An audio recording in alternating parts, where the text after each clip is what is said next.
The brochure sat on the kitchen table like a verdict already delivered. Pine Ridge Military Academy. The words were printed in that particular shade of forest green that institutions use when they want to communicate seriousness and tradition, when what they really mean is control and correction. Jesse Turner stood in the doorway of the kitchen, still wearing the Carhartt jacket he'd thrown on 5 minutes earlier when he'd come downstairs expecting coffee and maybe leftover pancakes if Corinne had made extra, and instead found this. The glossy tri-fold pamphlet with its photographs of teenagers in pressed uniforms marching in formation across manicured grounds. The kind of place that calls itself a leadership academy when everyone knows what it actually is. A place where parents send kids they've given up on. A place where aimless becomes reformed through enough structure and enough distance and enough time that the family back home can pretend the problem was solved rather than simply moved out of sight. He picked it up. The paper was heavy stock, expensive. Someone had already filled out the preliminary inquiry form on the back page. Name, age, current grade level, behavioral concerns. That last section had 3 boxes checked: lacks direction, disrespectful of authority, refuses to engage with family planning discussions. The handwriting was David's. Blocky capital letters, the penmanship of a man who learned to write with force rather than grace. David Fletcher came into the kitchen from the garage entrance carrying a FedEx envelope and a travel mug of coffee he'd already poured for himself in the mudroom. He was 49 years old, medium height, medium build, the kind of man who could walk through a crowd and leave no impression whatsoever except for a vague sense that someone in business casual had just passed by. He sold trucks at the Bozeman Ford dealership, where he was consistently in the middle of the sales rankings, never at the top, never at the bottom, never memorable enough to get promoted or noticeable enough to get fired. He'd been married to Corinne for 6 years, since Jesse was 12, and in those 6 years he had perfected the art of looking through the boy rather than at him. Not with cruelty. David wasn't cruel. He was something worse. He was indifferent in the specific way that people are indifferent to obligations that came bundled with something they actually wanted. He set the FedEx envelope on the counter and took a long drink from his travel mug before he acknowledged that Jesse was standing there holding the brochure. "You found it," David said. Not a question. A statement of fact delivered in the same tone he might use to confirm that yes, it was supposed to snow tonight, or yes, the garbage pickup had been moved to Thursday. "You already sent in a form," Jesse said. His voice came out quieter than he intended. He'd meant to sound confrontational. Instead, he sounded confused, which was closer to what he actually felt but not at all what he wanted David to hear. "Preliminary inquiry. They'll send a full application packet. We'll need transcripts, a personal essay, 2 letters of recommendation." David opened the FedEx envelope and pulled out what looked like contract paperwork for the dealership. He didn't look up. "The fall semester starts in August. If we want a spot, we need to move on this now." "We," Jesse said. "What?" "You said we, like I'm part of this decision." David set down the paperwork and finally looked at him. It was the same expression he used with customers who were wasting his time asking about features that didn't exist or financing they wouldn't qualify for. Patient but finished. "You're 18, Jesse. Legally, you're an adult. But you're living under my roof and you're not doing anything with your life. No college plans. No job that amounts to anything more than part-time hours at the hardware store. No direction whatsoever. Your mother and I think structure would be good for you." The phrase hung in the air. Your mother and I, present tense. Collective decision. Past conversation already completed. Jesse turned to look at Corinne, who'd just come into the kitchen from the hallway wearing her work clothes, charcoal slacks and a lavender blouse, her hair still wet from the shower. She was 43 but looked older in the morning light coming through the kitchen window. The kind of wearing down that happens to people who spend years trying to keep everyone comfortable and discover too late that they've made themselves invisible in the process. She'd been beautiful once. Jesse had seen the photographs from before his father died, when she'd been 30, when her smile had reached her eyes, when she'd looked like someone who believed the future held good things. That woman was gone. What remained was someone who moved carefully through her own house, who spoke softly, who had learned over 6 years of marriage to David Fletcher that the path of least resistance was also the path of least conflict. She didn't meet Jesse's eyes. She walked to the coffee maker and poured herself a cup with the focused attention of someone pretending the most important thing happening in the room was the proper ratio of cream to coffee. "Mom," Jesse said. She added cream, stirred it slowly. The spoon made soft clicking sounds against the ceramic. "Mom, did you know about this?" Jesse, her voice was barely above a whisper. Still, she didn't look at him.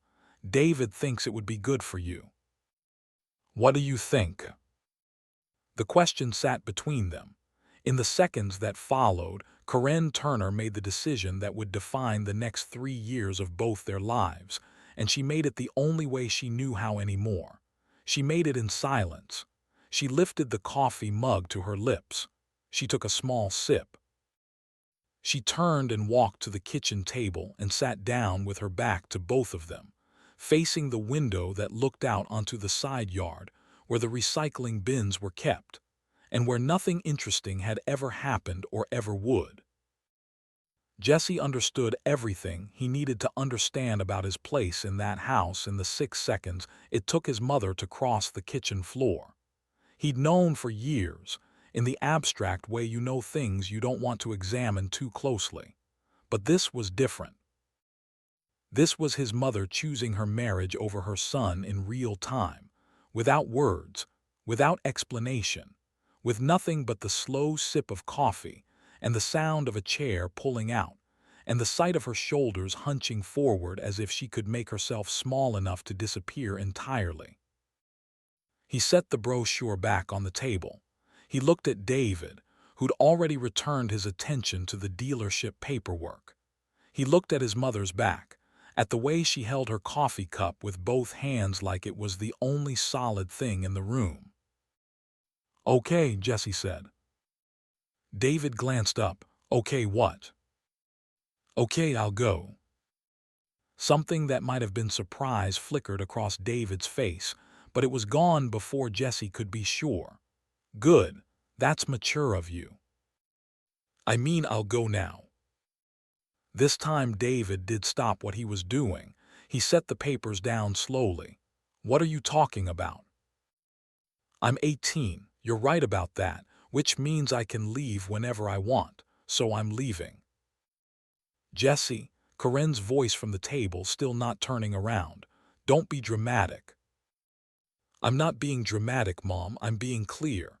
David wants me out. You want me out. Fine, I'm out." "That's not what I said," David replied, but there was no heat in it, no real protest. If anything, he sounded relieved that the problem was solving itself faster than expected. "I said structure would be good for you. I didn't say leave." "You said I'm living under your roof. Past tense now, I'm not anymore." Jesse walked upstairs before either of them could respond. His room was at the end of the hallway, the smallest bedroom in a house that had 4 of them, the one with the window that looked out at the neighbor's fence instead of the street. He'd lived in this room for 6 years, since David had moved them from the apartment in Billings where Jesse had spent his childhood into this house in Bozeman with its 2-car garage and its HOA regulations and its complete lack of anything that felt like home.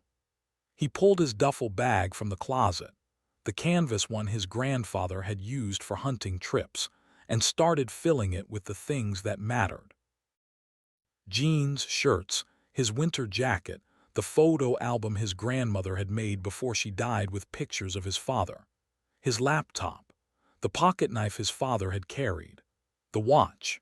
He worked quickly, methodically, not letting himself think too hard about what he was doing, because if he stopped to think he might stop moving, and if he stopped moving he might stay, and staying was no longer an option his body would allow. 15 minutes later, he came back downstairs with the duffel over his shoulder and his backpack full of the overflow. David was still in the kitchen. Corinne had moved to the living room and was sitting on the couch with her coffee, staring at the television that wasn't turned on. "You're serious about this?" David said, not quite a question. "Yeah." "Where are you going to go?" "I'll figure it out." "Jesse, come on, be reasonable." But there was no conviction in his voice.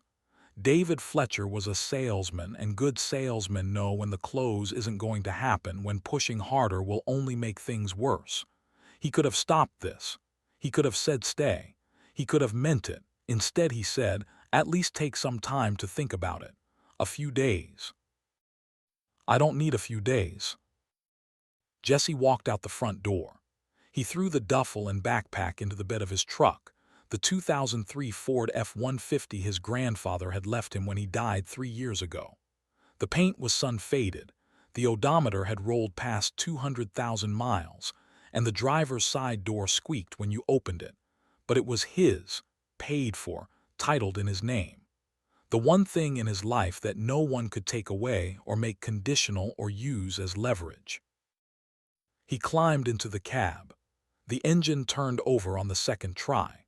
Through the windshield he could see his mother standing in the doorway now, finally, too late, one hand on the frame like she needed it for support. She didn't come outside. She didn't call his name.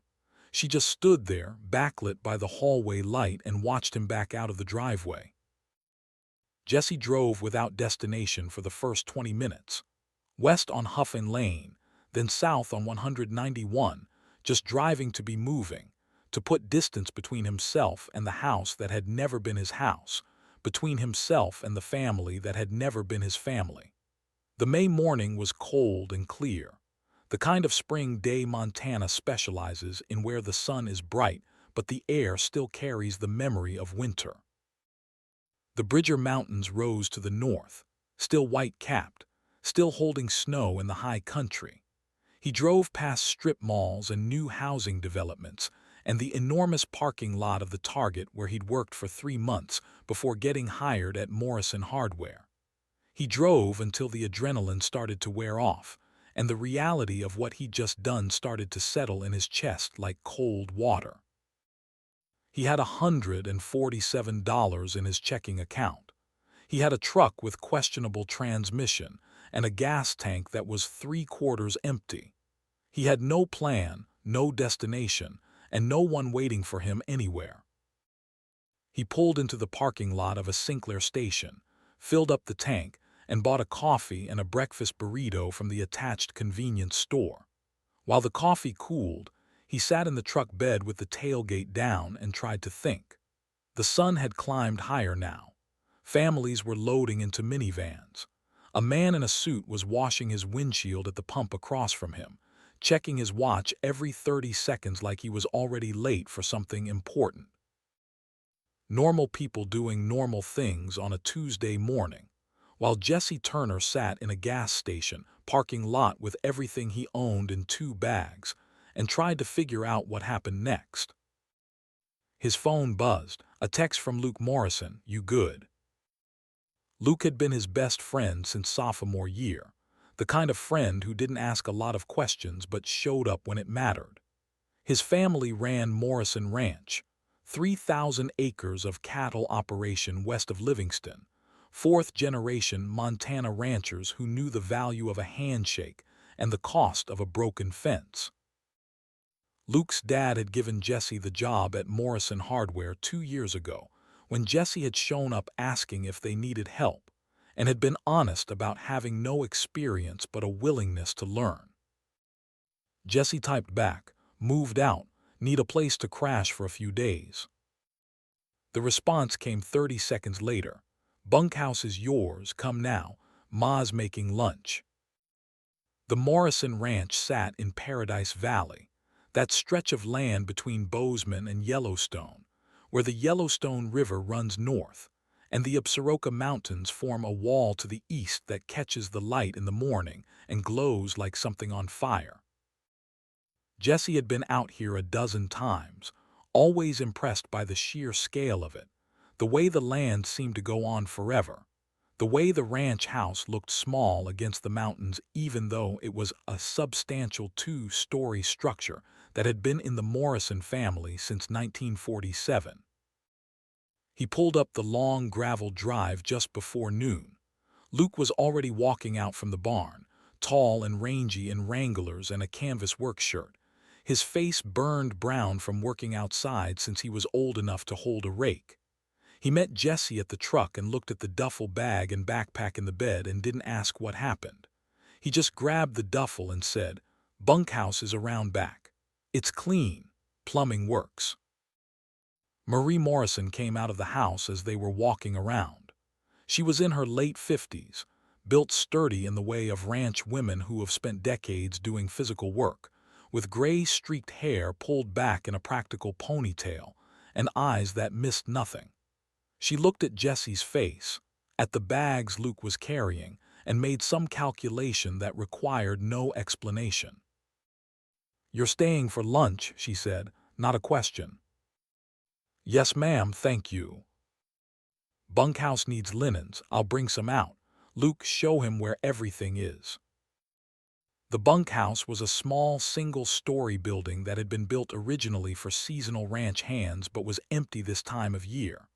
One main room with a wood stove, a kitchenette, a bathroom with a shower that had seen better days but worked, a single bed with a bare mattress, a desk, a reading chair that had lost most of its stuffing, windows that looked out toward the mountains.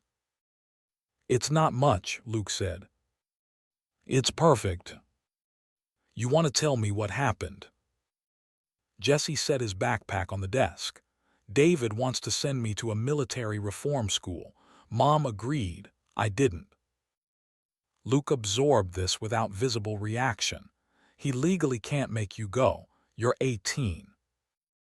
"I know, that's what I told him, so I left instead." "Good." "Yeah." They stood there for a moment in the particular silence of friends who don't need to fill every gap with words. "You have a plan?" Luke asked finally. "Working on it." "Take your time. Bunkhouse is yours as long as you need it." Lunch was roast chicken and mashed potatoes and green beans from the Morrisons' own garden that Marie had canned last summer. Jesse sat at the kitchen table with Luke and Marie and Luke's father Tom, who was a man of few words but strong opinions, most of which involved proper fence maintenance and the decline of common sense in modern society. They didn't ask Jesse about his situation. They didn't offer advice he didn't ask for. They just passed the potatoes and talked about normal things, and for the first time all day Jesse felt like he could breathe. After lunch, Luke said, "Come with me, want to show you something." They drove in Luke's truck, a newer Silverado that the ranch had bought 2 years ago, east toward Livingston and then south on a county road Jesse didn't recognize. The valley opened up around them, wide and green with spring grass, the river visible in flashes through the cottonwoods. Luke drove like someone who knew every turn, every pothole, every cattle guard. They passed ranch houses set back from the road, barns and equipment sheds, horses grazing in pastures. "Where are we going?" Jesse asked. "County Administration Building. There's something happening Thursday morning you should see." "What kind of something?" "Tax auction. Properties that went delinquent, counties selling them to recover the money." "Why would I care about a tax auction?" Luke glanced at him. "Because land is cheap right now. Economy's still recovering, banks are tight, nobody's buying. Some of these places are going for nothing. I'm talking structures and acreage for less than a used car." "I have $147. Might be enough." They parked outside the Park County Administration Building, a low brick structure that looked like it had been built in the 70s and never updated. Inside, the clerk's office had a bulletin board with legal notices posted in neat rows. Luke led him to the section marked Tax Foreclosure Auction, Thursday, May 12, 10 a.m. There were maybe 30 properties listed. Most were vacant lots or parcels without structures. A few were houses in subdivisions with back taxes in the tens of thousands. But one listing, near the bottom of the page, made Jesse stop. Parcel 34B, 60 acres, Valley Creek Road, Paradise Valley.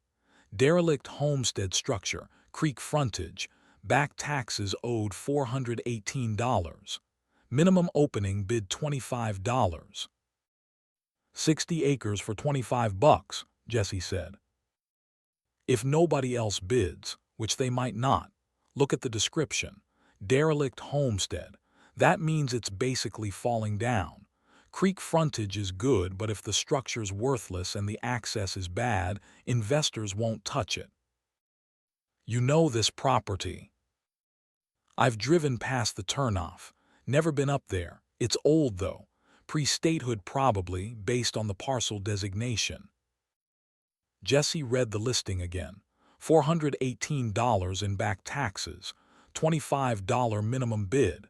60 acres. Something shifted in his chest. Not quite hope. More like the recognition of possibility. The first glimpse of a path forward that wasn't just survival but maybe something more. When is this auction? Thursday, day after tomorrow. I'm going. Luke nodded slowly, figured you would. Jesse spent Wednesday at the Park County Library, a Carnegie library built in 1903 that still had the original oak card catalogs, even though everything had been digitized 20 years ago. He found Helen Ortiz at the reference desk, a woman in her early 60s with silver hair and reading glasses on a beaded chain, and the kind of competence that comes from 30 years of knowing where every book in the building is shelved, and which patron needs which resource before they know to ask for it themselves. He explained what he was looking for: information on tax auctions, property law, homestead rights, anything that would help him understand what he was walking into Thursday morning. Helen listened without interrupting. When he finished, she said, "You're the Turner boy. You worked at Morrison Hardware." "Yes, ma'am." "Your father was Michael Turner." Jesse felt something catch in his throat. Nobody talked about his father anymore. It had been 12 years since the accident, since the truck had gone off the road in February ice, and Michael Turner had died on impact according to the Highway Patrol report. Jesse had been 6 years old. His memories of his father were fragments: a laugh, strong hands lifting him onto shoulders, the smell of coffee and sawdust, not enough to build a person from, just enough to know what was missing. "You knew him." He used to come in here Saturday mornings, always reading books on carpentry, land management, frontier history. He talked about buying property someday, building something for his family. Helen turned and walked into the stacks. Jesse followed. She pulled books methodically, stacking them in his arms as she went. Montana property law, frontier homesteading in the Rockies, a guide to tax lien investing, historic preservation and restoration. "Start with these. If you have questions, I'll be at the desk." He spent 6 hours reading. By the time the library closed at 5, he understood the basics. Tax auctions were final sale. No inspections, no warranties, no recourse if the property turned out to be worthless. You bid, you won, you owned it.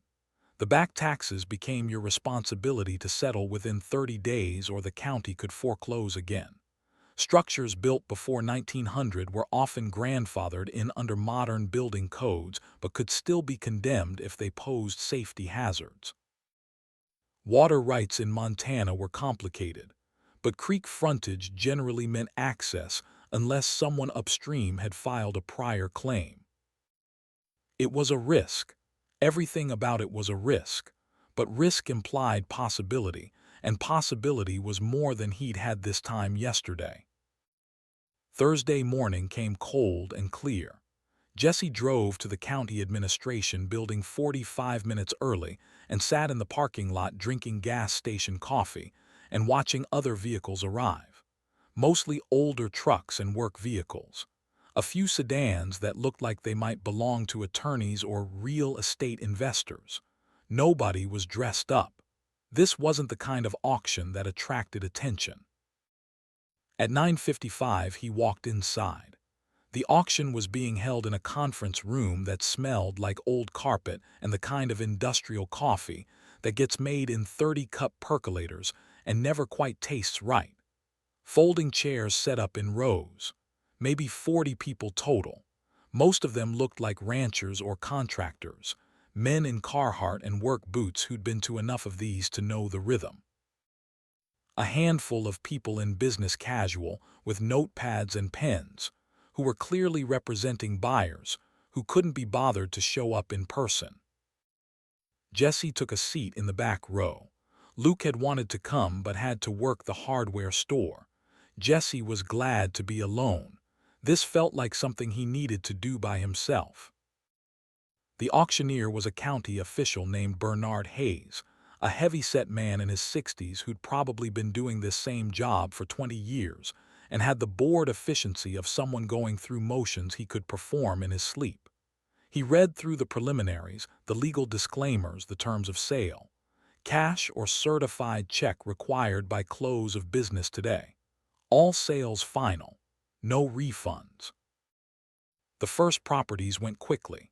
Vacant lots in subdivisions that had never been fully developed. They sold for a few $100s each to investors who were clearly buying in bulk, betting that eventually the market would recover and the lots would be worth something. The bidding was fast and businesslike. Numbers called out in flat voices, the gavel coming down with barely a pause between. Jesse's heart rate picked up as they moved through the list. Parcel 28, Parcel 29, Parcel 31, getting closer. Parcel 34B, Bernard Hayes read without inflection. 60 acres, Valley Creek Road, Paradise Valley. Derelict homestead structure, creek frontage, back taxes owed $418. Minimum bid $25. A ripple of quiet laughter moved through the room. Someone in the front row muttered something Jesse couldn't hear.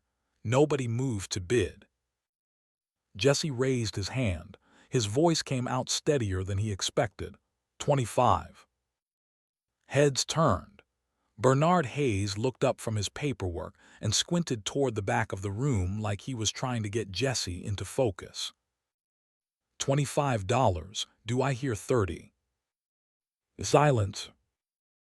Going once. Nothing. Going twice. The room stayed quiet. A few people had turned completely around now to look at whoever was dumb enough to bid on a property described as derelict. Sold to the young man in the back for $25. The gavel came down. The sound seemed louder than it should have been. Jesse sat very still, understanding that something enormous had just happened, though the full shape of it was still beyond his ability to see clearly. The auction continued. More parcels, more bids. Jesse barely heard any of it. He was doing math in his head.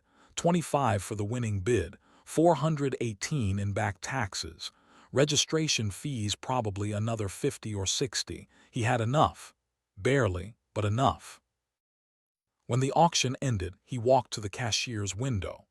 The woman there was younger than he expected, maybe late 30s, with tired eyes and a county employee name tag that read Sandra Yates. Parcel 34B, Jesse said. I need to pay. She typed something into her computer. $25 winning bid plus 418 in back taxes plus $62 in administrative fees and recording costs. Total is $505. Jesse's stomach dropped. He'd calculated $443. He'd missed the administrative fees. Can I pay the winning bid now and the rest later? All amounts due at time of sale. That's the terms. I understand, but I'm short about $60. Is there any way to? No. She said it without meanness. Just fact. This was county government. There was no flexibility because flexibility led to exceptions and exceptions led to chaos. Jesse stood there trying to figure out what to do. He could call Luke, but Luke was at work and didn't have access to cash that quickly. He could try to find an ATM, but his account had maybe $20 in it after buying gas and food the last 2 days. Problem. The voice came from behind him. Jesse turned. The man standing there was old, late 60s at least, with a face that looked like it had been carved from something harder than wood and left outside in all weathers until the details smoothed out. He was lean in the way of people who have done physical work their entire lives, wearing Wranglers and a canvas barn coat, and a hat with sweat stains along the band that marked it as functional rather than decorative. His eyes were pale blue, sharp, taking Jesse apart and putting him back together in about 3 seconds. I'm a little short on the total, Jesse said. How short? $62. The old man pulled out a worn leather wallet and counted out 3 20s and a 5. He handed them to Jesse without ceremony. You'll pay me back. Yes, sir, absolutely. Can I get your information? Later, pay the lady first. Jesse turned back to Sandra Yates and handed her the cash. She counted it twice, made him sign about 8 different pieces of paper, and gave him a receipt and a property deed that was really just a photocopy with an official stamp. Congratulations, she said. You own 60 acres. Jesse walked outside into the parking lot holding the deed in both hands like it might dissolve if he let go. The old man followed him out and lit a cigarette, the hand-cupped motion of someone who'd been doing it for 50 years. Thank you, Jesse said. Seriously, I'll get you the money back by next week. Take your time. The man took a long drag and exhaled smoke into the May morning. You know what you just bought? Not really. I mean 60 acres with a structure. That's about all I know. You bought the Cottonwood homestead, built in 1887 by a family named Brennan. They lasted 11 years before the winters ran them off. Been abandoned since about 1920. Had a few owners over the years, but nobody who stayed. County took it back in 2009 when the last owner died and the estate didn't pay the taxes. How do you know all that? Because I've lived in this valley 70 years. I know every property, every family, every fence line. He flicked ash onto the asphalt. My name's Virgil Patterson. People call me Vic. Your father was Michael Turner. Jesse's breath stopped. How did you? You look like him, same build, same way of standing. Plus I heard Sandra say your name when you signed the papers. Vic took another drag. Mike and I worked together 26 years ago. We were on a fencing crew for one of the big ranches up by Wilsall. Worked a whole summer together. Good man, hard worker. We kept in touch for a while after that. He used to talk about buying land, about building something for his family that nobody could take away. He died when I was 6. I heard. I'm sorry. I should have reached out to your mother, but I didn't know how. Time passed. You lose touch. They stood there in the parking lot with the sun climbing higher and the morning warming up, and the sound of people getting into their vehicles and driving away now that the auction was done. You got tools? Vic asked. Some basic stuff, nothing specialized. You know anything about timber framing, log restoration? No, sir. You got a place to stay? Bunkhouse at Morrison Ranch. Luke Morrison's family is letting me crash there. Vic nodded slowly, processing. Okay, here's what's going to happen. You meet me Saturday morning, 6 a.m. at the turnoff for Valley Creek Road. I'll show you what you bought. Then we'll see if it's worth saving or if you just wasted $500. You don't have to do that. I know I don't have to, I'm choosing to. Your father was my friend. He'd do the same if the situation was reversed. Vic dropped the cigarette and ground it out with his boot heel. 6 a.m. Saturday, don't be late. He walked to an old Dodge pickup that had probably been new sometime in the 90s and drove away without looking back. Jesse stood in the parking lot for a long time after that, holding the deed to 60 acres he'd never seen, trying to process the last 72 hours of his life. Monday morning, he'd been living in his stepfather's house with no plan and no future he could see clearly. Thursday afternoon, he was a landowner with a mentor he hadn't asked for and a property that might be worthless but was his. He drove back to Morrison Ranch and found Luke in the hardware store helping a customer with deck screws. When the customer left, Jesse showed him the deed. Luke read it twice. You actually did it. Yeah. How much total? $505. Some guy at the auction loaned me the last 62 when I came up short. What guy? Vic Patterson says he knew my dad. Luke's eyebrows went up.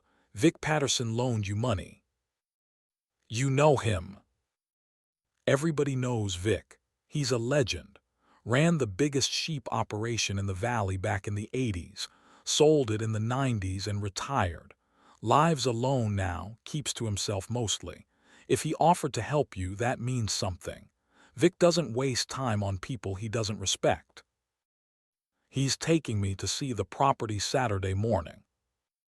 You want company? Jesse thought about it. I think I need to do this part alone. I get that. Luke handed the deed back. You're really doing this, building something. Trying to. Your dad would be proud. The words hit harder than Jesse expected.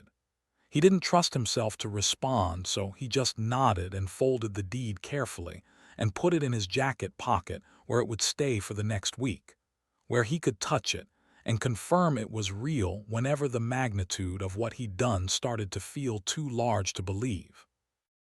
Saturday morning came cold, that particular kind of mountain cold where your breath makes clouds, and the grass is white with frost even though it's mid-May. Jesse left Morrison Ranch at 5:30, drove east through Livingston, and then south into Paradise Valley as the sun was just starting to touch the peaks of the Absarokas. The world was quiet in the way it only is in rural places at dawn, before the day's work starts, before the sounds of civilization impose themselves on the landscape. He found the turnoff for Valley Creek Road exactly where Vic had said it would be, marked by a faded wooden sign so old the lettering was barely visible. Vic was already there, parked on the shoulder in his Dodge, drinking coffee from a thermos. He waved Jesse forward. Follow me, road's rough. That turned out to be an understatement. Valley Creek Road was less a road than a suggestion someone had made 40 years ago, and nature had been steadily reclaiming ever since. 2 ruts through scrub grass and sage, rocks that scraped the undercarriage, washes where spring runoff had carved channels that required careful navigation. The F-150's suspension complained but held. They drove like this for nearly 2 miles, climbing gradually, the valley opening wider around them. Then the trees appeared. Cottonwoods first, their leaves just starting to bud out, and then aspen, and then scattered pines. The road curved through them and suddenly opened into a clearing. Vic stopped. Jesse pulled up beside him and killed the engine. For a long moment he just sat there, looking through the windshield at what he'd bought for $25. The cabin sat in the center of the clearing like something that had given up. It was a log structure, true frontier construction, the kind they don't build anymore because the trees don't exist. Enormous old-growth logs notched at the corners in the traditional way, each one maybe 18 inches in diameter. The whole structure was maybe 30 feet by 20 feet, single story, with a porch that had once wrapped the front but had separated from the main wall and tilted at an angle that suggested it had been drunk when it fell. The roof had collapsed entirely on the north corner, exposing rafters and sky. The south side still held but sagged dangerously. Of the 4 windows, 2 were completely gone, the openings covered by what might have been plywood once, but was now something closer to soggy cardboard. The whole thing was dark with age and moisture, fuzzy in places with moss, the logs gone from their original honey color to something almost black. But it was still standing, barely but standing. Jesse got out of the truck. The air smelled like pine and water and earth that hadn't been disturbed by humans in a very long time. He could hear the creek, somewhere beyond the cabin, the sound of moving water over rocks. Vic walked up beside him. He didn't say anything, just stood there letting Jesse look.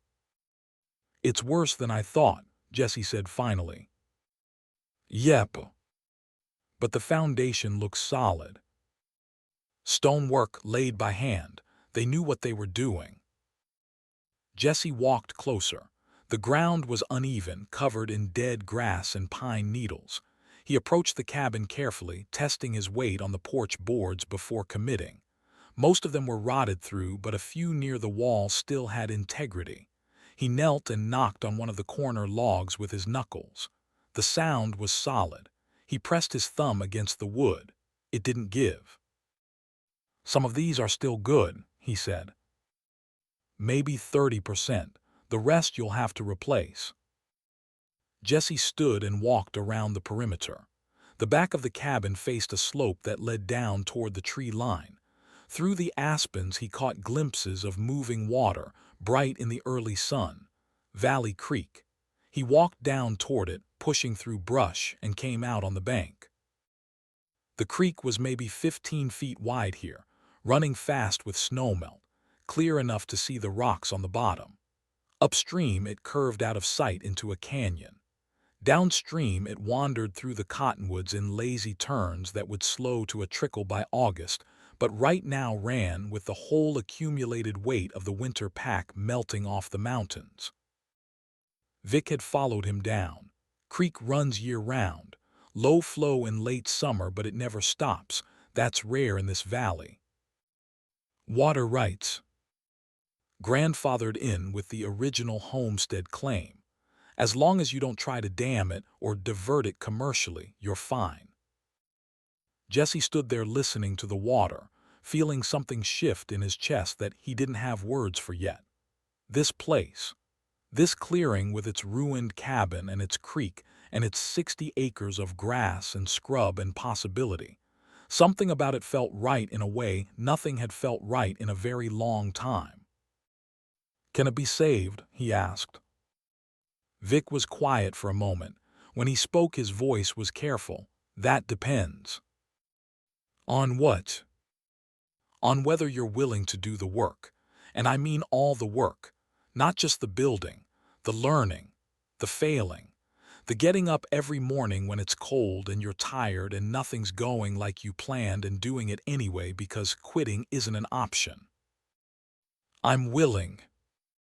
"Your father said the same thing to me once. We were building fence in a rainstorm, miserable conditions, everything slippery. He looked at me and said, 'I'm willing to do whatever it takes,' and he meant it. That's what made him good at what he did. Not talent, willingness." Jesse turned to look at the old man. "Will you teach me?" "On 2 conditions." "What?" "1, you work for me 3 days a week. I got a property needs maintenance and I can't do it all myself anymore. You do the hard labor, I'll knock $50 off what you owe me for the loan. Fair trade." "That's more than fair." 2, you don't quit. I don't care how hard it gets. I don't care if you want to. You see this through to completion, or you tell me now so I don't waste my time."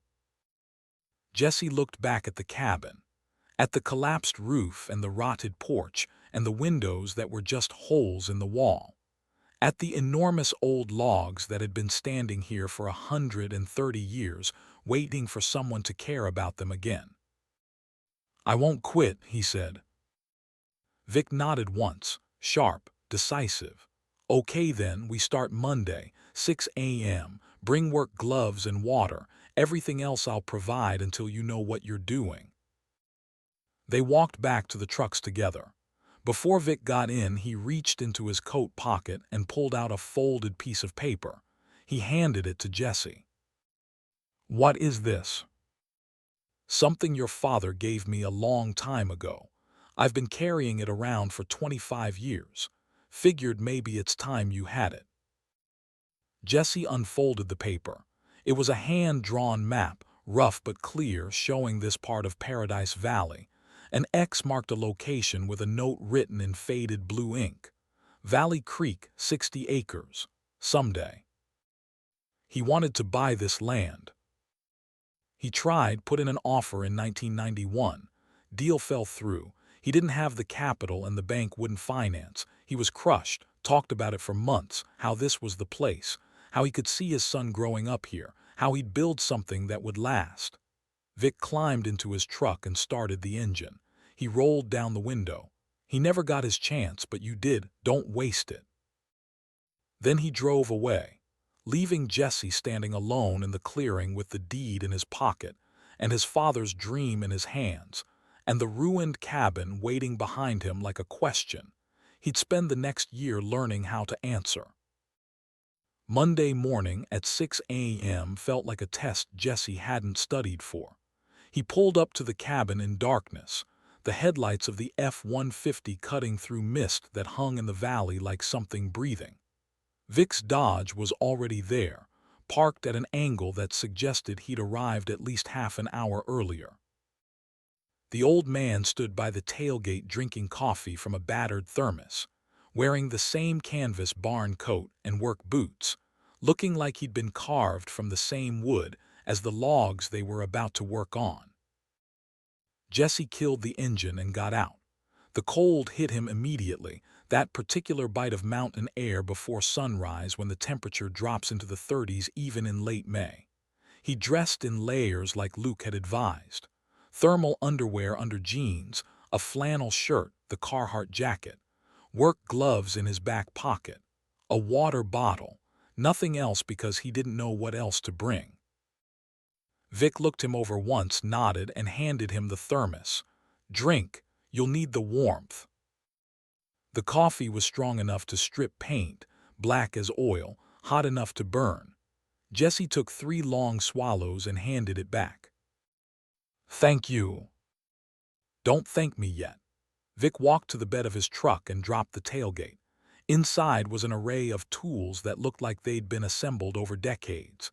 Chainsaws, handsaws, levels, squares, hammers of different weights, chisels, planes, draw knives. Everything worn but maintained, the handles dark with use, the metal showing the particular patina that comes from years of contact with human hands and wood and weather. First rule: we don't start work until you know what every one of these does and how to use it without killing yourself. They spent the first 3 hours on tool education. Vic pulled out each piece, demonstrated its purpose, made Jesse repeat it back. The chainsaw section alone took 45 minutes.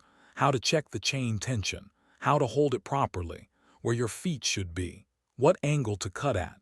What happens if you hit a knot wrong? What happens if the saw kicks back and you're not ready? "Chainsaw take your leg off faster than you can scream," Vic said, his voice flat and factual. "I've seen it happen. Man named Prout, worked up by Red Lodge, cut into his femoral artery. Dead in 3 minutes.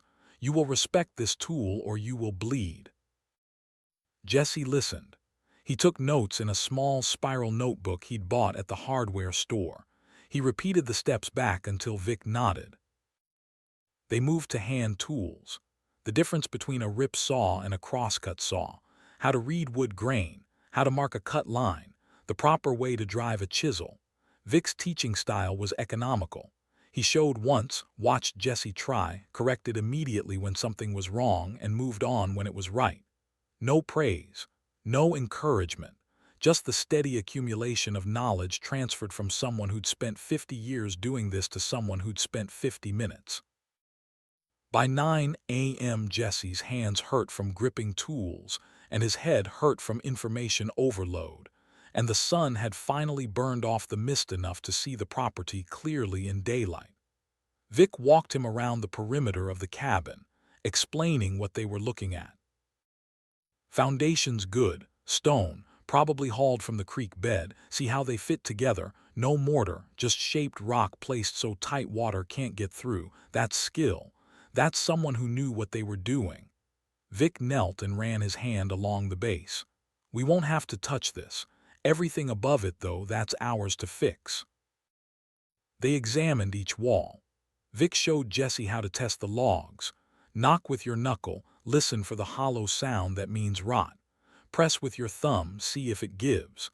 Look for insect damage, water damage, structural cracks. Of the maybe 80 logs that made up the cabin walls, Vic estimated 25 were compromised enough to need replacement. We'll replace them one at a time.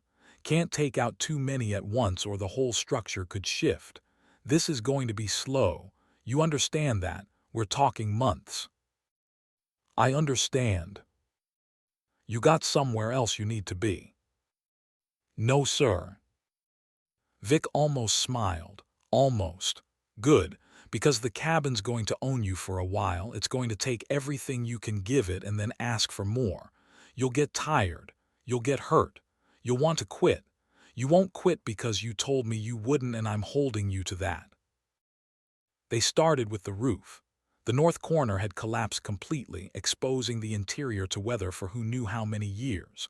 The rafters were mostly gone, rotted through and fallen in. The shingles that remained were more moss than wood. Vic climbed up first, testing each foothold, and Jesse followed. They spent an hour just clearing debris. Rotten shingles, fallen branches, bird nests, the accumulated detritus of abandonment. They threw it all down to the ground in heaps. By noon, Jesse's shoulders burned, and his lower back ached in a way he'd never experienced from any job he'd worked before. Vic climbed down and walked to his truck. He came back with 2 sandwiches wrapped in wax paper and 2 apples. He handed one of each to Jesse and sat on a log that had fallen years ago and now served as an accidental bench. They ate in silence. The sandwiches were simple: white bread, turkey, mustard. The apples were from Morrison's orchard. Luke had mentioned that Marie put up hundreds of pounds of them every fall. Jesse was so hungry the food tasted better than anything he could remember eating in recent memory. Your father and I built a fence together, Vic said without preamble. Summer of 1990, up on the Wilsall Ranch, 8 miles of fence, 3 strands of barbed wire, posts every 12 feet. We worked 6 days a week, 10 hours a day for 3 months. Hardest work I've ever done, and I've done a lot of hard work. Jesse waited. Vic wasn't looking at him. He was looking at the cabin, at the pile of debris they'd thrown down, at something in the middle distance that might have been the past. Mike talked the whole time, not useless talk, good talk about what he wanted to build, about the kind of life he wanted for his family. He said he grew up in town in Helena in a house that always felt borrowed. His father worked for the railroad and they moved every few years. Mike said he wanted to give his son roots, wanted to own something nobody could take away. Vic took a bite of apple, chewed slowly. He was a good man, worked hard, kept his word. That's about the highest compliment you can give someone out here. He kept his word. What happened, Jesse asked, after that summer? We stayed in touch for a while. He moved to Billings, got married, had you, sent me a photo once. You were maybe 2 years old, sitting on his shoulders. He looked happy. Vic paused. Then I heard about the accident. Truck went off the road in winter. I should have gone to the funeral, should have checked on you and your mother. I didn't. I tell myself I was busy with the ranch, Truth is I didn't know what to say. Death makes cowards of us sometimes. They sat there in the May sunshine, with the ruins of the cabin behind them, and the creek running its eternal course through the property and the weight of things unsaid hanging between them like smoke. "He'd be proud," Vic said finally. "What you're doing here, he'd understand it." Jesse didn't trust himself to speak, so he just nodded and finished his apple and got back to work. The days fell into a pattern. Jesse would arrive at 6. They'd work until noon, break for lunch, work until the light failed, which this time of year meant 8 or 9 p.m. Vic taught him how to notch logs, how to mix concrete for footer repairs, how to read a level, how to cut a mortise and tenon joint that would hold for 100 years. Every lesson started with Vic demonstrating and ended with Jesse doing it himself under supervision. The failures came fast. Jesse cut a rafter at the wrong angle and it didn't seat properly. He mixed concrete too wet and it wouldn't set. He tried to split a log with a maul and the head glanced off and nearly took out his shin. Vic corrected each mistake with the same calm insistence. "Again, you'll get it." And eventually Jesse did get it, not perfectly. Not the way Vic could do it with 50 years of muscle memory, but well enough, good enough to build on. By the end of June, they'd replaced the entire north corner roof structure. New rafters cut from lodge pole pine they'd bought from a mill in Livingston. New shingles, proper flashing around the chimney that still stood but needed repointing. When they finished, when Vic climbed down and stood back and looked at their work, he nodded once. "That'll hold." It was the closest thing to praise Jesse had heard in a month. The community started showing up in sideways ways. Helen Ortiz from the library stopped by one Saturday morning with a box of books, frontier construction techniques, log home restoration, traditional joinery. She handed them to Jesse through the truck window. "Thought you might need these. They're from the reference section, but I'm checking them out to myself. Return them when you're done. No rush." "Thank you, Mrs. Ortiz." "Helen, and you're welcome." She looked past him at the cabin. "Your father used to talk about building something like this. It's good to see it happening." She drove away before Jesse could ask what else his father had talked about. Pete Navarro, who ran Morrison Hardware, started doing the same thing Merle Dunbar had done in the video Jesse had watched 100 times back when he'd been researching how people actually did this kind of work. Merle had given the kid in that video returns and overstock. Pete did the same. He'd call Jesse midweek and say something like, "Got a partial box of timber screws. Customer returned them because they ordered the wrong size. You want them. Otherwise they're going in the discount bin." Or, "Supplier sent an extra tube of construction adhesive by mistake. You need it. I can't send it back for what shipping would cost." Jesse understood it wasn't charity. It was the kind of generosity that let both parties keep their dignity intact. He'd take the materials and he'd thank Pete and he'd make sure to buy the things he actually could afford from Morrison Hardware rather than driving to the big box store in Bozeman where everything was cheaper. That was the contract. That was how it worked out here. Marie Morrison started insisting Jesse come to Sunday dinners. Luke would drive out to the property Saturday afternoon and just say, "Ma says you're coming tomorrow. Don't argue." So Jesse would show up Sunday at 5 and sit at the table with Luke and his older brother Jake and Tom and Marie and whoever else had been invited that week. Ranchers from down the valley. Neighbors who'd known the Morrisons for 3 generations. People who looked at Jesse and saw the Turner kid, Mike's boy, the one trying to restore the old Cottonwood place. They'd ask how it was going. They'd offer advice. Tom Morrison told him where to get reclaimed lumber. A rancher named Steven said he had some old windows in a barn that Jesse could have if he'd haul them away. The help came in pieces, small enough that it didn't feel like pity, large enough that it made a difference. Summer turned to fall. The days got shorter. The work got harder because now Jesse was racing weather. He needed the cabin weather-tight before winter or everything they'd done would be for nothing. Vic pushed the pace. They worked longer days. They worked Saturdays. They worked through rain in September that turned the access road into a mud slick and made every surface slippery and dangerous. By October, they'd replaced 12 compromised logs. They'd rebuilt the entire porch structure, using rough-cut lumber from a mill in pray and joinery techniques that Vic insisted on teaching even though modern brackets would have been faster. Brackets fail. Good joinery lasts forever. We're building this right or we're not building it at all. They'd installed 4 salvaged windows that fit the original openings after Jesse spent 3 days scraping paint and replacing glazing. They'd repointed the chimney and added a firebox insert that would actually heat the space. They'd torn out the old floor boards that had rotted through and replaced them with new tongue and groove pine that Jesse had helped mill himself under Vic's instruction at a sawmill outside Livingston.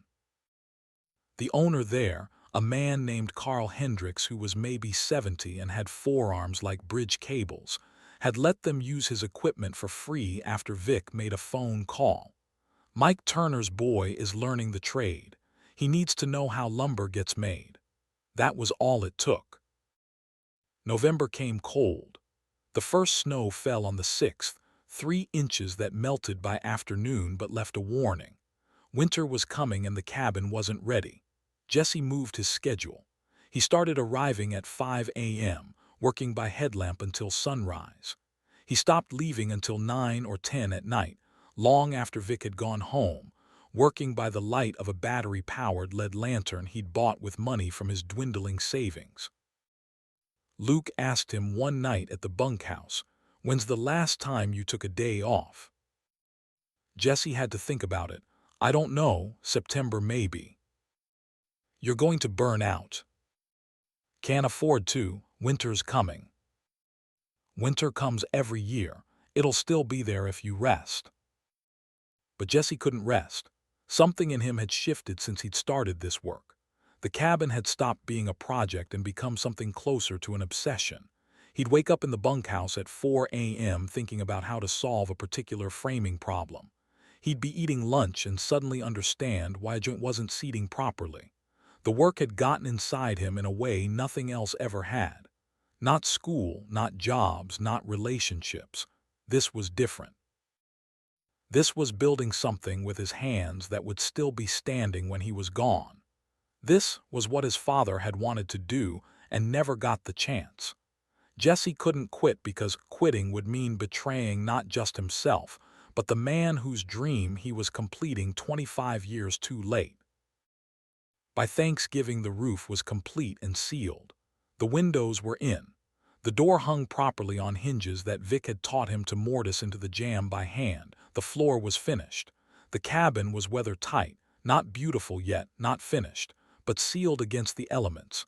Jesse stood inside on Thanksgiving evening while snow fell outside and realized he could move in. It wouldn't be comfortable. There was no heat except the fireplace. No running water. No electricity except what the LED lanterns provided. But it was his. It was walls and a roof and a space that belonged to him in a way nothing ever had before. He moved in the next day, brought his duffel and backpack from the Morrison bunkhouse, set up a camping cot in the corner farthest from the door where the floor felt most solid, hung his clothes on nails he'd driven into the log wall, set up his camp stove in what would eventually be the kitchen area. That first night he lay on the cot wrapped in his sleeping bag listening to the wind outside and the small sounds of the structure settling, and he felt something he didn't have a name for.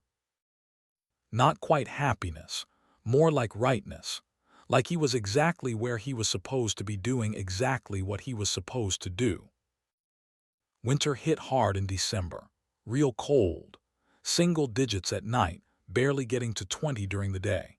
Jesse learned what hardship meant. He'd thought he'd understood when he'd been sleeping in the truck back in May. He hadn't understood anything. Living in the cabin with no heat except a fireplace he had to constantly feed wood into was a different level of difficulty. He'd wake up to find his water bottle frozen solid. The condensation from his breath would form ice on the inside of the windows. Getting out of the sleeping bag in the morning required a kind of violence, forcing his body to move into cold that felt like a physical presence in the room.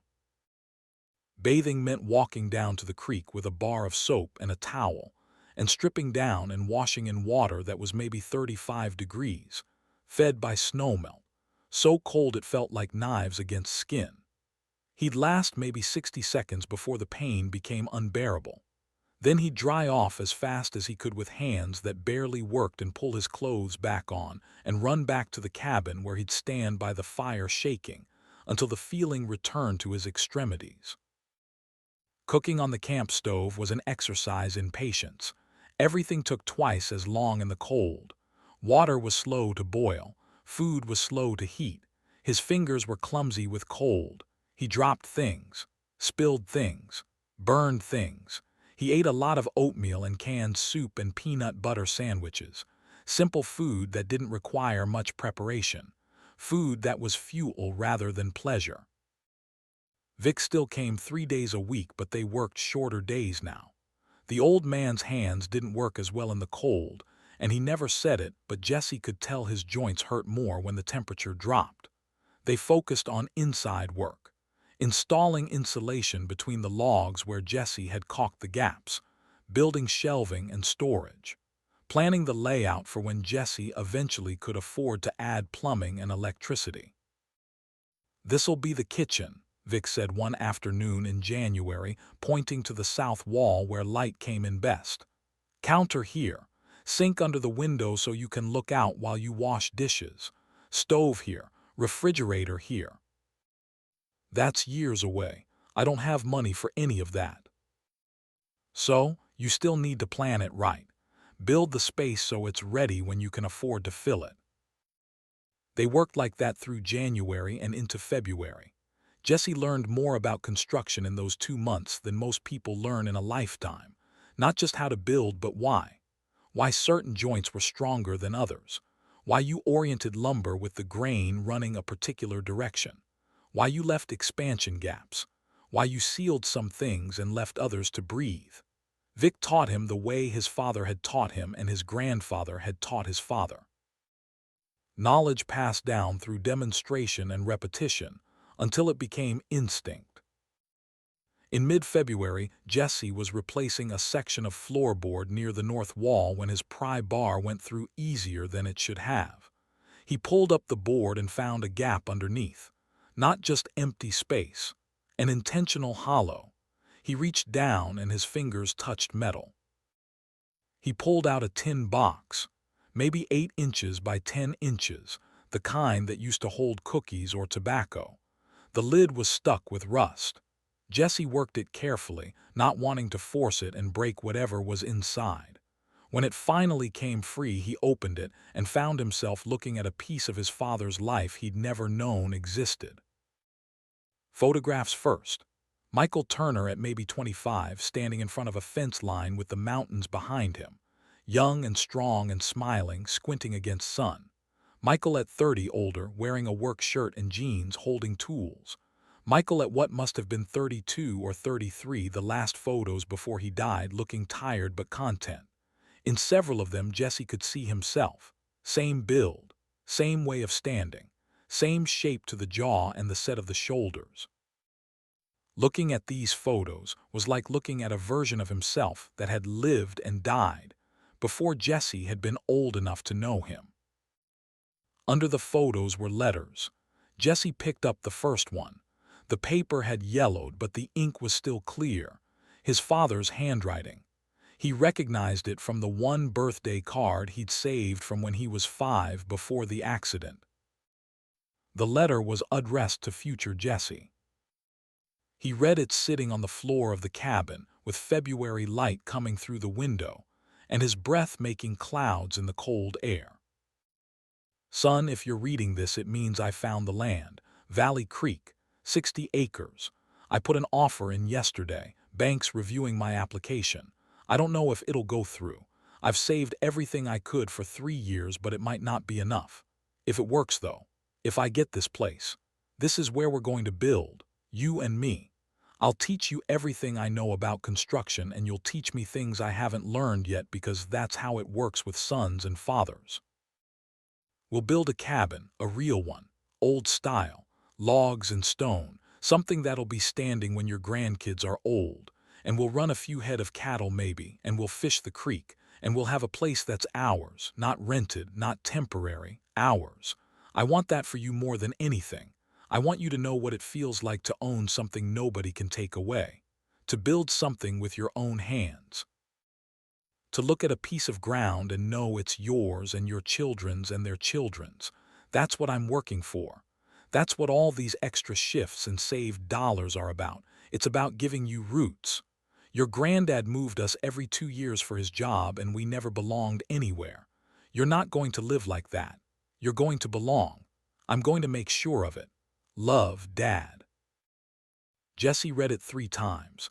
Then he set it down carefully and picked up the next letter. There were 5 in total, all dated 1991, all written to future Jesse, all describing Michael's plans for this exact piece of land, the offer that fell through, the bank that wouldn't finance, the heartbreak of being so close and losing it anyway, the promise to try again, to save more, to come back to this place and make it work because it was the right place and Michael knew it in his bones. The last letter was dated 2 months before he died. Son, I'm writing this one different. The land on Valley Creek sold to someone else last month. I lost it, but I'm not giving up on the idea. There's other land, other places. I'll find one. By the time you're old enough to care, we'll have built something together. I promise you that. You'll grow up knowing what it means to build, to work with your hands, to make something that lasts. I promise, Dad. Jesse sat there on the floor of the cabin his father had dreamed about buying and couldn't afford and never got to see, and he understood with perfect clarity that he wasn't just restoring an old homestead.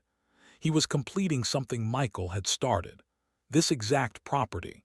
This exact clearing. His father had wanted this 60 acres, had made an offer, had been turned down. And now 25 years later his son owned it, and was doing exactly what Michael had written about in letters to a future that Michael never lived to see. The weight of it was enormous. Jesse had thought he was building something for himself, and he was, but he was also building it for the man who'd carried him on his shoulders and dreamed about giving his son roots and died before any of it could happen. The responsibility felt almost too large to carry, but at the same time it felt right. It felt like purpose. He put the letters back in the tin box carefully. He set the box on a shelf he'd built into the wall, and he went back to work with a kind of clarity he hadn't had before. This wasn't just about surviving anymore. It wasn't just about proving David Fletcher wrong or making his own way. It was about honoring a dream that had died in a truck accident on a February road, and was being reborn here in this clearing through the hands of a son who'd barely known his father, but understood him better now than ever before. March came, and with it the first real thaw. The snow started to melt. The creek ran high and fast with runoff. The access road turned to mud for 2 weeks, and Jesse's truck got stuck 3 times, requiring Luke to come pull him out with the Silverado and a tow strap.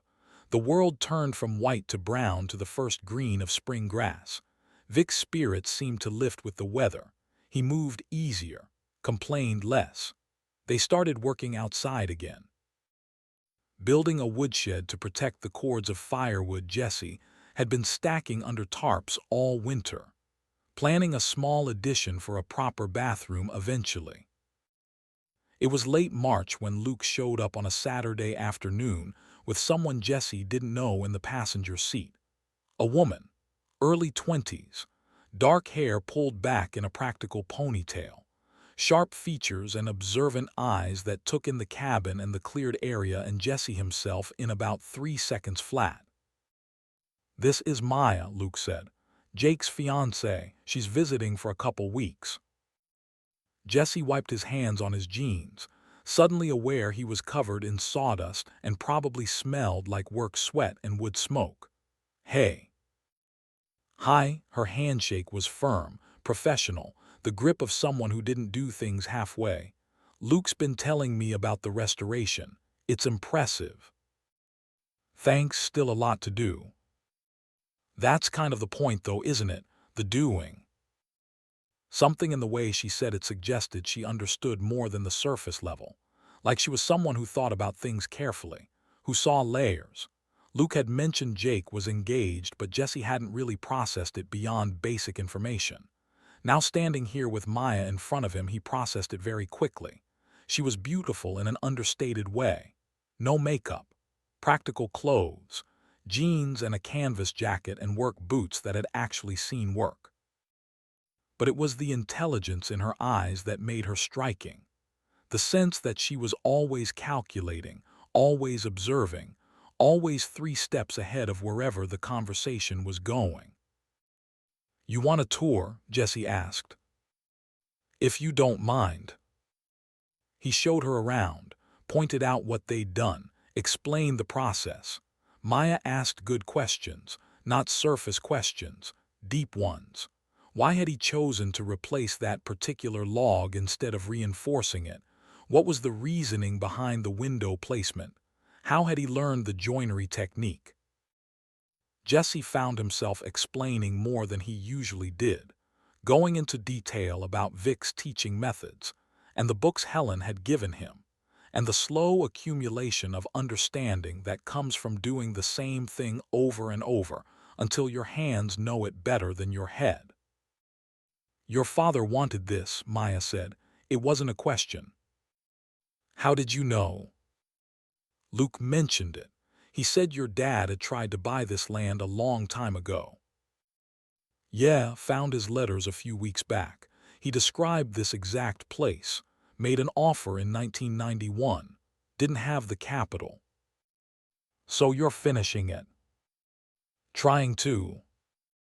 They stood there looking at the cabin with afternoon light slanting through the pines and the sound of the creek in the background, and something passing between them that Jesse didn't quite understand but definitely felt. A kind of recognition. Like she saw what he was doing in a way most people didn't. Not just the building, but the why behind it. "I should get back," Maya said finally. "Jake's expecting me, but thank you for showing me. It's good work. It means something." After they left, Jesse stood in the clearing feeling unsettled in a way he couldn't name. Something about Maya's presence had shifted the air. Like she'd walked through and left a kind of vacuum behind her. He told himself it didn't matter. She was engaged to Luke's brother. That made her off limits in about 7 different ways. But he couldn't stop thinking about the way she'd looked at the cabin. Like she understood it. Like she saw what it was becoming and why that mattered. He shook it off and went back to work. There was always more work. April brought better weather and longer days, and a visitor Jesse wasn't expecting. He was notching a replacement log on a Friday afternoon when a black Lexus SUV pulled up the access road, moving carefully over the ruts. Expensive vehicle. Out of place. The kind of car that belonged in Bozeman near the resort properties, not on a dirt track in Paradise Valley. The driver got out, mid-30s, well-dressed in the specific way that outdoor recreation companies sell to people who want to look rural without actually being rural. Arc'teryx jacket, premium hiking boots that had never seen mud, sunglasses that probably cost more than Jesse's truck payment. "Jesse Turner," the man's voice was smooth, professional, the voice of someone who made a living talking to people. "Yeah. My name is Gordon Reese. I represent Reese Development Corporation out of Bozeman." He pulled out a business card and handed it to Jesse. "Thick stock, embossed lettering. I'd like to talk to you about your property." Jesse set down his drawknife and wiped his hands. "What about it?" "I'm assembling parcels in this area for a development project. Paradise Valley resort and residences, luxury homes, high-end amenities. Your 60 acres sits in a position that would be valuable to the overall plan." "It's not for sale." Reese smiled. Not unkindly, more like someone who'd expected that response and had prepared for it. I understand, but I'd like to make you an offer anyway, just so you know what you'd be turning down. $180,000, cash, quick close, no contingencies. The number hung in the air between them.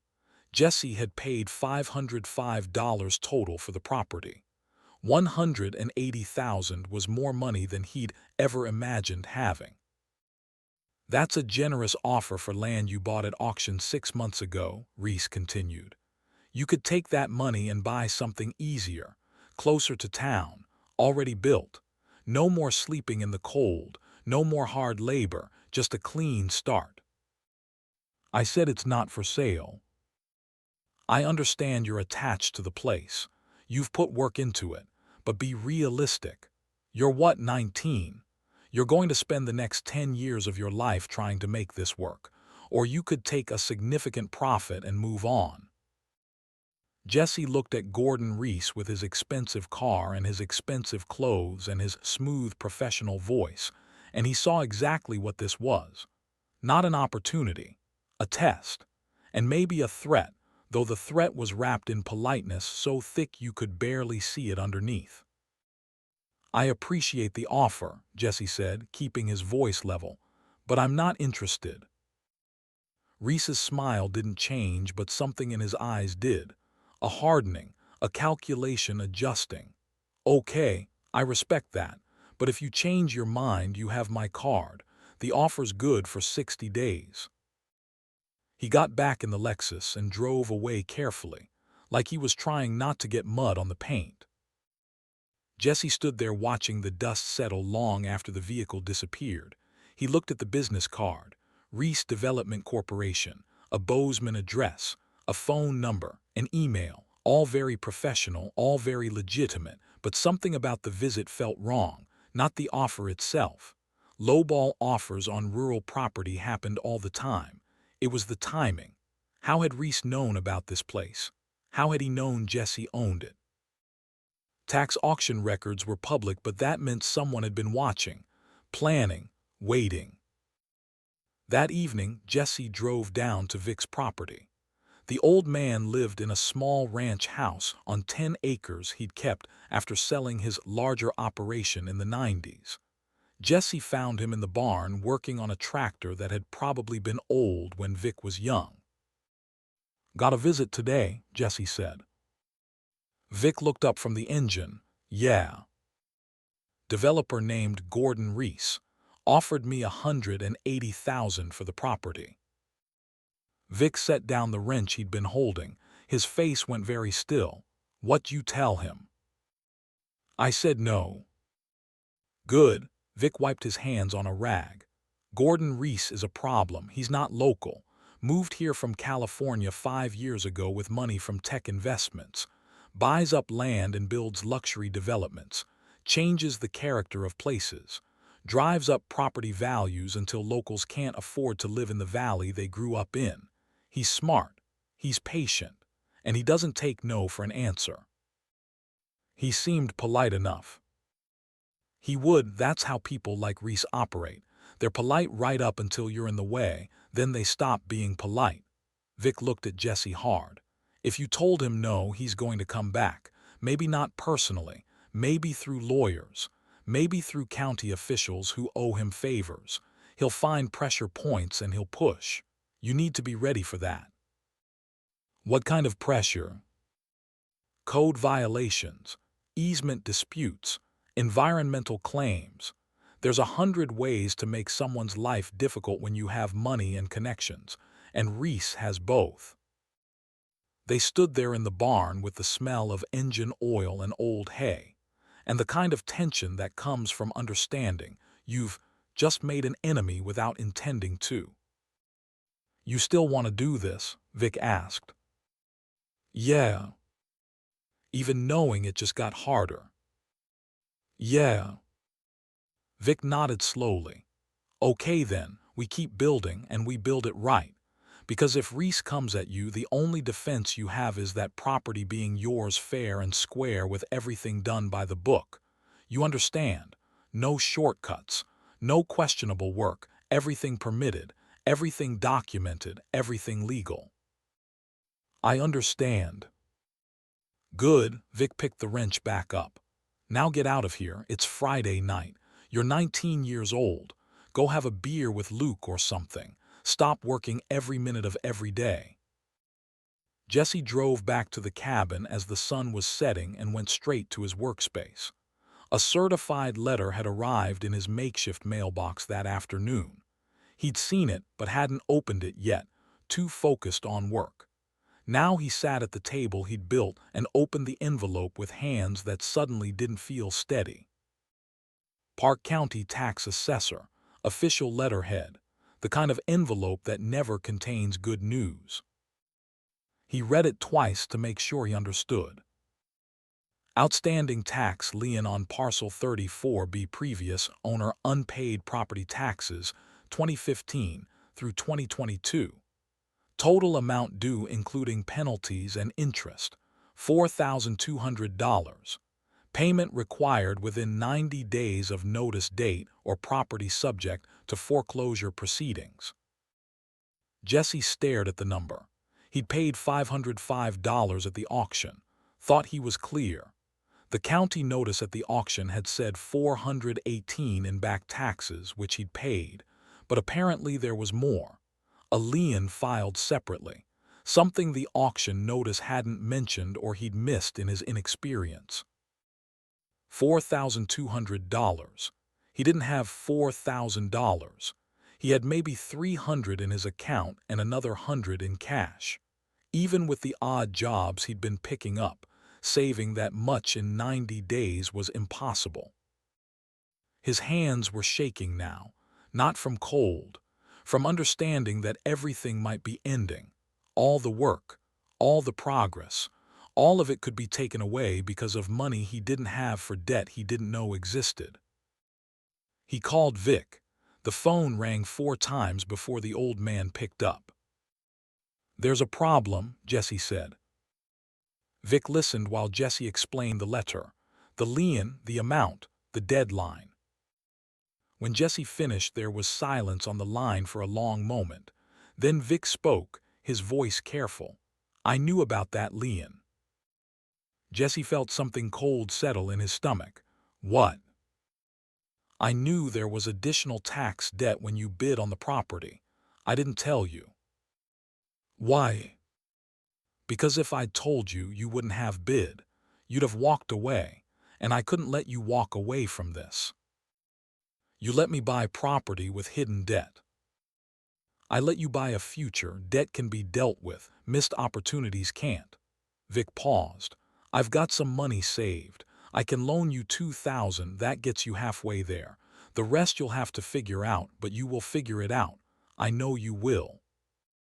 Jesse wanted to be angry, wanted to feel betrayed, but underneath the shock was something else. Understanding, maybe. Vic had seen something in Jesse that Jesse hadn't seen in himself yet, had believed enough to gamble on it, had hidden information not out of malice but out of faith that Jesse could handle whatever came. 90 days, Jesse said. 90 days, we'll make it work." Jesse hung up and sat in the cabin with the letter on the table, and the weight of $4,200 pressing down on him like physical force. 90 days to find money he didn't have or lose everything he'd built. Outside, the April evening was turning to dusk. The mountains were going purple against the darkening sky. The creek ran clear and constant. The cabin stood solid on its stone foundation, weather-tight and real and his. For now. He folded the letter carefully and put it in the tin box with his father's letters. A different kind of message from a different kind of father figure. One that said, "I believe you can do hard things even when you don't believe it yourself." Jesse pulled on his jacket and walked outside. He had 90 days. He had Vic's promised $2,000. He needed to find another $2,200 somehow. He'd work more, take any job offered, ask the ranchers who'd been helping if they needed labor, cut firewood to sell, do whatever it took. The cabin wasn't finished, But he'd learned enough from Vic to understand that nothing worth having came without cost. The cost kept getting higher. The work kept getting harder. But quitting wasn't an option. It never had been. He looked at the cabin one more time in the fading light. Then he went inside and made a list of every rancher he knew who might need help, every possible source of work, every way to earn money in 90 days. The work continued. It always continued. That was the only way forward, one day at a time, $1 at a time, one choice after another until the debt was paid and the cabin was truly his. Or until he lost it all. Either way, he'd know he'd tried. He'd know he hadn't quit, and sometimes that was the only certainty worth having. Spring turned to early summer, and Jesse's life became a carefully choreographed balance between building and earning. The tax lien deadline hung over everything like a storm cloud that wouldn't break. 90 days to find $4,200. Vic had loaned him $2,000 with the understanding that Jesse would pay it back when he could. No interest, no timeline. That left $2,200 to find in 3 months while still making progress on the cabin before winter returned. He took every job offered. Tom Morrison hired him for fence repair across 3,000 acres, grueling work in the May heat, but it paid $15 an hour, and Jesse worked every available hour. A rancher named Bill Stevens needed help with spring branding and offered $250 for a weekend of work that left Jesse's shoulders screaming and his hands blistered, but $250 closer to the goal. Pete Navarro at the hardware store gave him weekend shifts loading trucks and stocking shelves. Minimum wage, but every dollar counted. The cabin work continued, but at a slower pace. Jesse would rise at 4:30, work on the property until 7, drive to whatever job he'd lined up, work until 5 or 6, drive back, work on the cabin until dark, sleep, repeat. Luke told him he looked like hell. Marie Morrison started packing extra food in the Sunday dinners, insisting Jesse take home enough for the week. Helen Ortiz stopped by with groceries once, claimed they were overstocked from a food bank donation that was going to spoil otherwise. Jesse understood it was charity wrapped in dignity, and he accepted it because pride was expensive and he couldn't afford it. By mid-June, he'd scraped together $3,800. Close, but not close enough. The deadline was 3 weeks away. He sat at the table in the cabin doing math on the back of an envelope, and no matter how he calculated it, the numbers didn't work. He was $400 short with no time left to earn it. The cabin transformation happened in increments that summer despite the financial pressure. Jesse had weatherproofed it through winter. Now he was making it livable. He'd installed a small propane heater that took the edge off the cold mornings. He'd run a temporary electrical line from a generator housed in the woodshed, enough for lights and power tools but not enough for luxury. He'd built a counter and sink unit in the kitchen area, still waiting on plumbing but ready for when he could afford it. The work continued because the work had to continue. Stopping meant thinking too much about the deadline, and thinking too much led to places Jesse couldn't afford to go. Luke Morrison showed up one Saturday morning in May with his camera gear, not the phone he usually carried, his actual camera, a mirrorless digital he'd bought secondhand and had been teaching himself to use through YouTube tutorials and trial and error. He'd been documenting the restoration process since Jesse had moved onto the property, taking photos every few weeks to track progress. Candid shots mostly. Jesse working, the cabin changing, the seasons turning. Luke had an eye for composition that surprised people who knew him only as a ranch hand. He saw angles. He understood light. "Need you to do something for me," Luke said, unpacking the camera from its bag. "What's that?" "Stop working for 10 minutes and just stand there. I want to get some shots with good light." Jesse was suspicious of anything that felt like performance, but Luke wasn't asking for performance. He was asking Jesse to be still while he worked.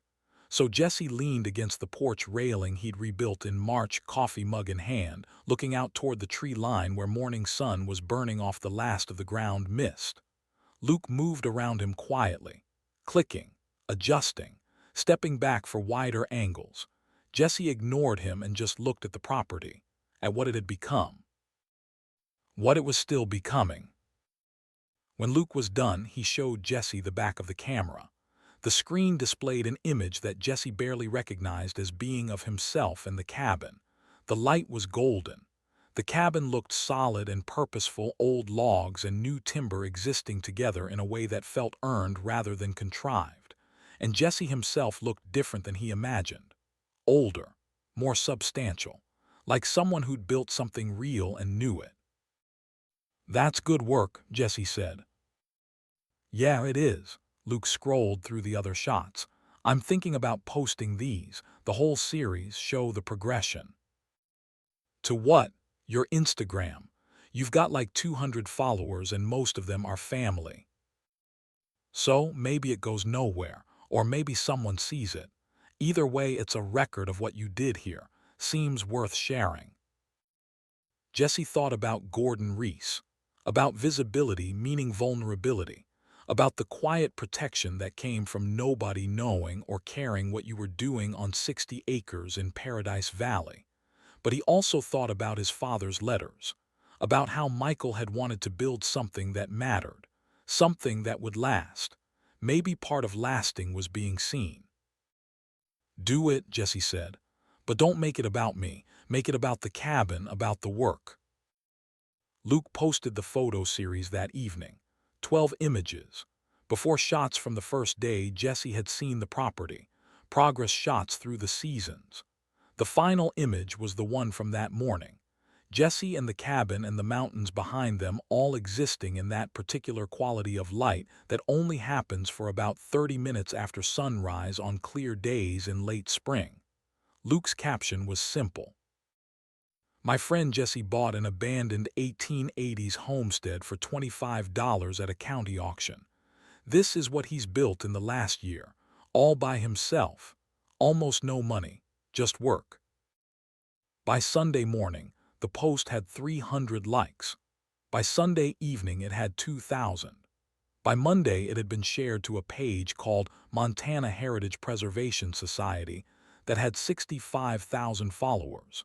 Most of them people interested in frontier history and traditional building methods, and the kind of self-sufficiency that required actual skill, rather than just buying expensive gear and posting about it. The Montana Heritage Preservation Society repost added context. 18-year-old restores frontier homestead using traditional methods. This is what preservation looks like. Support young people who actually do the work. The comments came in waves. People who'd restored their own properties sharing advice. People who'd tried and failed saying they admired the commitment. People who'd never built anything but understood what it meant to finish something difficult. The responses were almost universally positive. Almost. There were always a few who assumed it was fake or staged or that someone older must be doing the real work. Jesse didn't read the comments. Luke showed him a few of the good ones, but Jesse's interest level remained low. He wasn't building the cabin for likes. He was building it because it needed to be built. What changed things wasn't social media. It was the journalist. Her name was Sarah Whitman. She was freelance, wrote for Montana Quarterly and a few other regional publications, focused on rural life and preservation stories.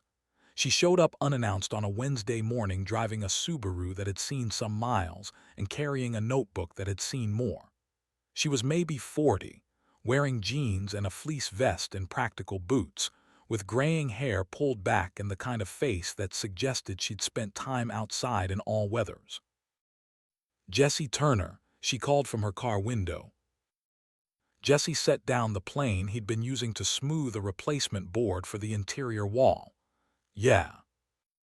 "Sarah Whitman, Montana Quarterly. I saw the photos of your restoration project. Would you be willing to talk to me about it?" "There's not much to talk about." I disagree. 19-year-old buys Frontier Homestead for $25 and spends a year restoring it by hand. That's a story. Can I have 20 minutes? Jesse looked at Vic, who'd been working alongside him that morning and had paused to observe this exchange. Vic shrugged slightly. Your call. 20 minutes, Jesse said. Sarah Whitman spent 3 hours at the property. She asked good questions, not surface questions. She wanted to know how he'd learned the skills, why this property specifically, what his father had to do with it, whether he planned to stay long-term or sell once it was finished. Jesse found himself answering more honestly than he'd intended, maybe because she was a good listener, maybe because she didn't seem interested in making him sound heroic or exceptional. She just wanted to understand what had happened and why. She took photos, not with a phone, with a real camera. She asked if she could come back and shoot more as the work progressed. Jesse said maybe. She left her contact information and drove away, and Jesse assumed that was the end of it. The article came out 6 weeks later in the summer issue of Montana Quarterly. The headline read "The Boy Who Bought History for $25. The piece was 5,000 words with a dozen photographs. It was well written, honest. Sarah had captured the story without dramatizing it. She'd interviewed Vic, who'd apparently said more to her than he'd said to most people in the last decade. She'd talked to Helen Ortiz at the library, to Pete Navarro at Morrison Hardware, to Tom and Marie Morrison. She'd built a picture of not just what Jesse had done, but how a community had quietly supported him in ways that let him keep his dignity intact. The response was immediate and larger than anything the Instagram post had generated. The magazine's website crashed for 6 hours from traffic. Other publications picked it up. The Billings Gazette ran a shortened version. A Bozeman radio station did an interview segment, though Jesse declined to participate. Montana Public Radio wanted to do a feature. Again, Jesse declined. What he couldn't decline were the letters and emails and messages that started arriving through every possible channel. Tool companies offering sponsorships, a documentary crew from a cable network that did homesteading shows, speaking invitations from preservation societies and building guilds, people asking if they could visit the property, people asking if they could volunteer, people offering money, people offering materials. The attention was overwhelming in a way that had nothing to do with gratitude and everything to do with intrusion. Jesse said no to all of it. He didn't want sponsors. He didn't want cameras following him around. He didn't want to give speeches. He just wanted to finish the cabin and live in it and maybe eventually teach a few people how to do the kind of work Vic had taught him. The rest of it felt like noise, like a distraction from the actual work. But one offer he couldn't refuse came from an unexpected source. A tool company called Heritage Craftsmen sent a letter offering to sponsor his work with free materials in exchange for occasional photos they could use in marketing. Jesse threw the letter away. 3 days later, the company president called directly. His name was Robert Chen, and he'd grown up in Montana and learned traditional building from his grandfather, and he'd read Sarah's article and wanted to help without strings attached. No logo requirements, Robert said on the phone. No social media posts. Just take the materials and use them well. That's all I'm asking. We want to support people doing real work. Jesse thought about the tax deadline, about the $400 he was still short. What's the value of materials you're offering? $1,500 worth. Your choice what you need. Jesse did the math. $1,500 in materials meant $1,500 he didn't have to spend, money he could put toward the tax lien. It closed the gap and gave him breathing room. Okay, Jesse said, but no publicity, no photos of me, just the work. Deal. The materials arrived 2 weeks later, quality lumber, proper hardware, everything Jesse had been scrounging for or making do without. He used Heritage Craftsman's money to pay off the last of the tax lien with a week to spare. The relief was physical, like a weight lifting. The property was his free and clear. No debt, no deadline, just the work. But the attention created other problems. People started showing up unannounced. Hobbyists wanting tour, photographers wanting shots. A couple from California who'd seen the article and drove 8 hours to see Frontier Restoration in person. Jesse started putting up a sign at the access road turnoff. Private property. No tour. No trespassing. Most people respected it. Some didn't. Maya came back in late June. Jesse didn't know she was coming. She just showed up one afternoon driving a different rental car, looking tired in the way people look when they've been dealing with family drama. She got out and stood in the clearing and took in the changes since her last visit. "Busy around here," she said. "Yeah, article made it worse. I read it was good, honest. Brought too much attention. That's what happens when you do something worth paying attention to." They stood in awkward silence for a moment. Then Maya said, "Can we walk?" They went down to the creek. The water was running high with late snowmelt, clear and fast over rocks. They sat on the bank and Maya told him about the wedding planning stress, about feeling like she was being swept along in something she'd agreed to but hadn't chosen, about Jake being a good man but maybe not the right man. She didn't say more than that. Didn't need to. "I've been thinking about you," she said finally, "more than I should. I've been thinking about you too. I know the timing's all wrong. You're here building something and I'm supposed to be getting married in 2 months, and there's 800 complications between us. Yeah. But I needed you to know that what I feel is real, that when I'm here I feel more like myself than I do anywhere else." They sat close enough that Jesse could feel the warmth of her shoulder near his, close enough that turning slightly would bring them face to face. He didn't turn. Neither did she.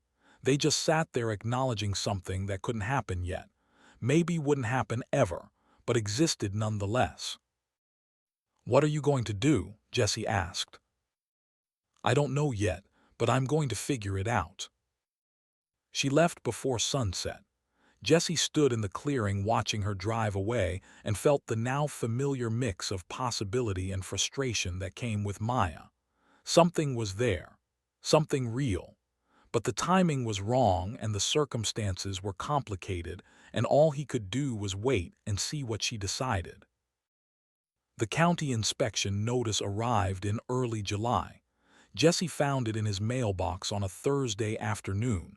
Official letterhead. Department of Building Safety. Subject: unpermitted construction activity and required inspection. His stomach dropped reading it. The notice stated that based on information received, modifications had been made to a structure on parcel 34B without proper building permits. An inspection was scheduled for Monday, July 8th at 10 a.m. to assess compliance with current building codes and determine if cease work orders were necessary. Failure to comply would result in fines and potential condemnation proceedings. Jesse called Jennifer Kwon immediately, the lawyer he'd consulted about the Reese situation. She read the notice over the phone and her voice had an edge when she responded.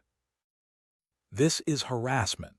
The cabin was built in 1887, so it's grandfathered under most codes. Your modifications have been to restore original structure, not create new construction. But you'll have to prove that." "How?" "Documentation. Photos showing what was original versus what you've done. Receipts for materials showing you've used period-appropriate methods. Testimony from Vic or other witnesses who can verify you've followed traditional building practices. They're going to try to find violations. You need to show them there aren't any." "This is Reese." "Probably. He knows you turned down his offer. This is the next play. Make it expensive and difficult to keep the property. force you to defend yourself through official channels. Jesse spent the weekend preparing. He took hundreds of photos from every angle showing the cabin's state when he'd bought it versus now. He compiled all his receipts from Morrison Hardware and the sawmill and everywhere else he'd bought materials. He organized the letters from Vic and the documentation of traditional methods. He called Vic and explained the situation. "I'll be there Monday," Vic said. "They want to see period-appropriate construction. I'll show them period-appropriate construction." Monday morning came clear and cold. Jesse was up at 5, cleaning the property, organizing tools, making sure everything looked professional.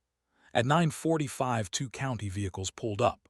A building inspector named Frank Morrison, no relation to Tom's family, and his assistant, a younger woman named Sandra Yates. They had clipboards and cameras and the particular bureaucratic energy of people who'd done this job long enough to be skeptical of everything. Vic arrived at 9:50 in his Dodge, climbing out slowly but with determination. He shook hands with the inspectors like he'd known them for years, which he probably had. Small communities worked like that. The inspection lasted 3 hours. Frank Morrison went through everything with painful attention to detail: foundation work, log replacement, roof structure, window installation, floor joinery. He took photos, made notes, asked questions about methods and materials. Sandra Yates measured things, checked levels, tested connections. Vic stood next to Jesse and explained every choice in language the inspectors understood. "This is traditional mortise and tenon. This is period-appropriate log notching. This is how they built in 1887, and this is how we're maintaining that standard." When Frank questioned whether the porch met current load requirements, Vic pulled out the engineering that Jesse had done showing the calculations.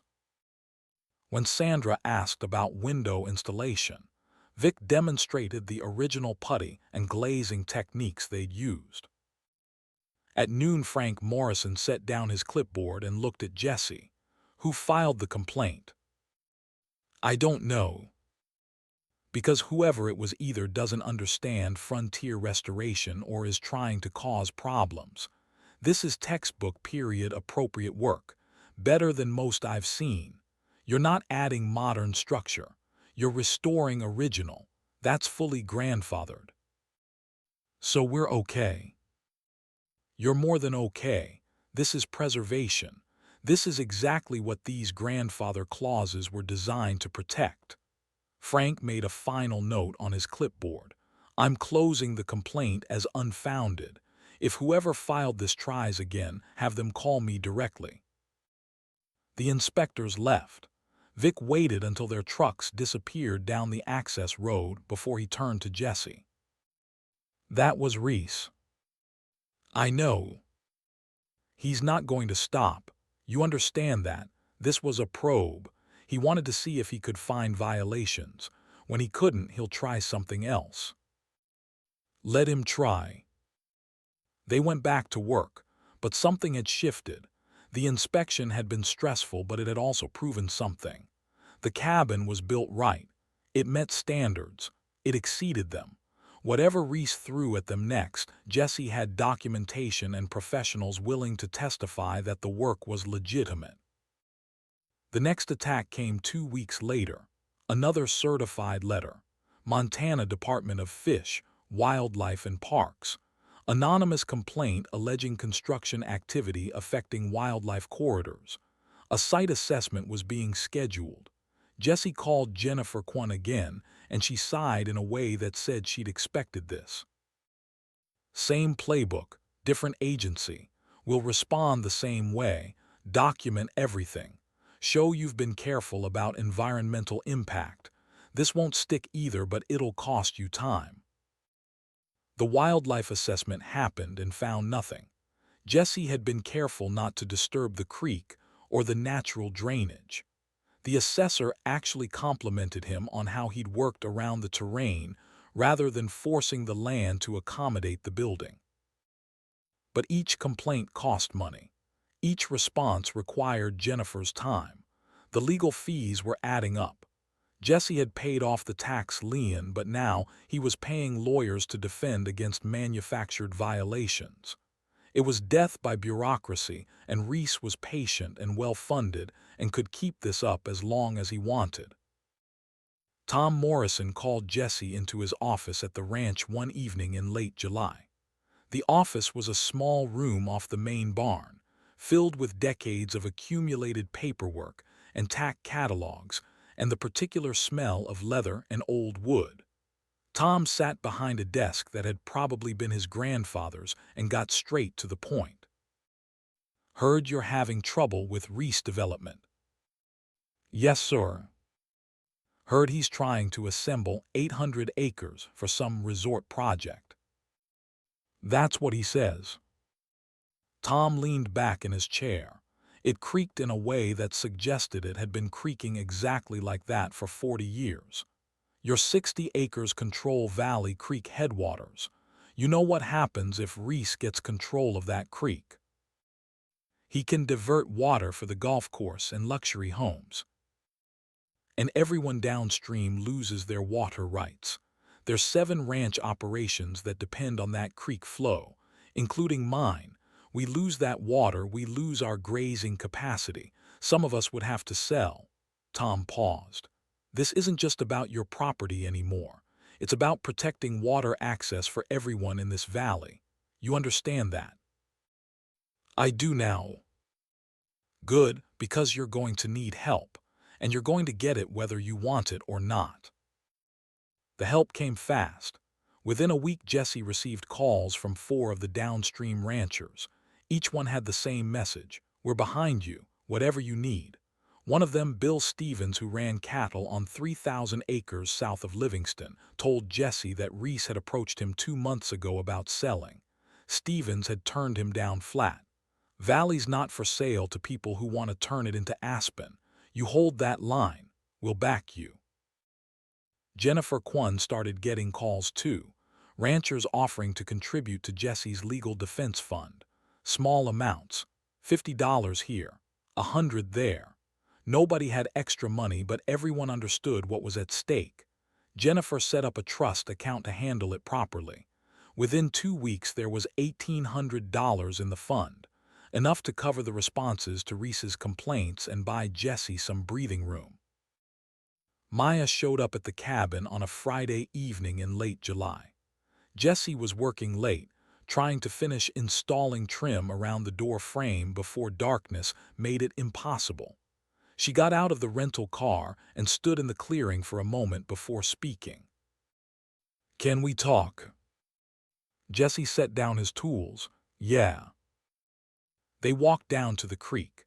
The water was lower now, midsummer flow, but still running clear and cold over the rocks. They sat on the bank, and for a long time neither of them said anything. Just listened to the water and the evening birds and the particular kind of quiet that exists in rural places at dusk. "I called off the wedding," Maya said finally. Jesse's breath stopped. "What?" "I called it off. 6 weeks before it's supposed to happen. Jake's devastated. His family thinks I've lost my mind. My family is furious. Everyone's asking for explanations I don't know how to give." "Maya, I need you to know this isn't about you. Not directly. It's about me realizing I was doing what everyone expected instead of what I actually wanted. I was following a plan someone else made. Good school, good job, good marriage, but I don't love Jake the way you're supposed to love someone you marry. I respect him. I like him. But that's not enough." Jesse didn't know what to say. A dozen different responses formed and dissolved before reaching his mouth. "I'm not telling you this because I expect anything," Maya continued. "I know the situation's complicated. I know Luke's your best friend and Jake's his brother, and this affects everyone. I'm telling you because I've been thinking about you every day since I stepped back on that porch, and I needed you to know that before I leave." "Where are you going?" "Seattle, back to Seattle. I need space from all of this. From Paradise Valley and the wedding that's not happening, and from you. I need to figure out who I am when I'm not trying to be what everyone wants. Okay. Okay, she looked at him. That's all you have to say. Jesse chose his words carefully. I think you're doing the right thing, not marrying someone you don't love completely, taking time to figure yourself out. That's brave. But yeah, it's probably better if you go, because if you stay. He didn't finish the sentence. Didn't need to. If I stay, we'll make everything worse. Yeah. Maya stood. I'm leaving tomorrow. I wanted to say goodbye. And I wanted you to know that what you're building here, it changed how I see things.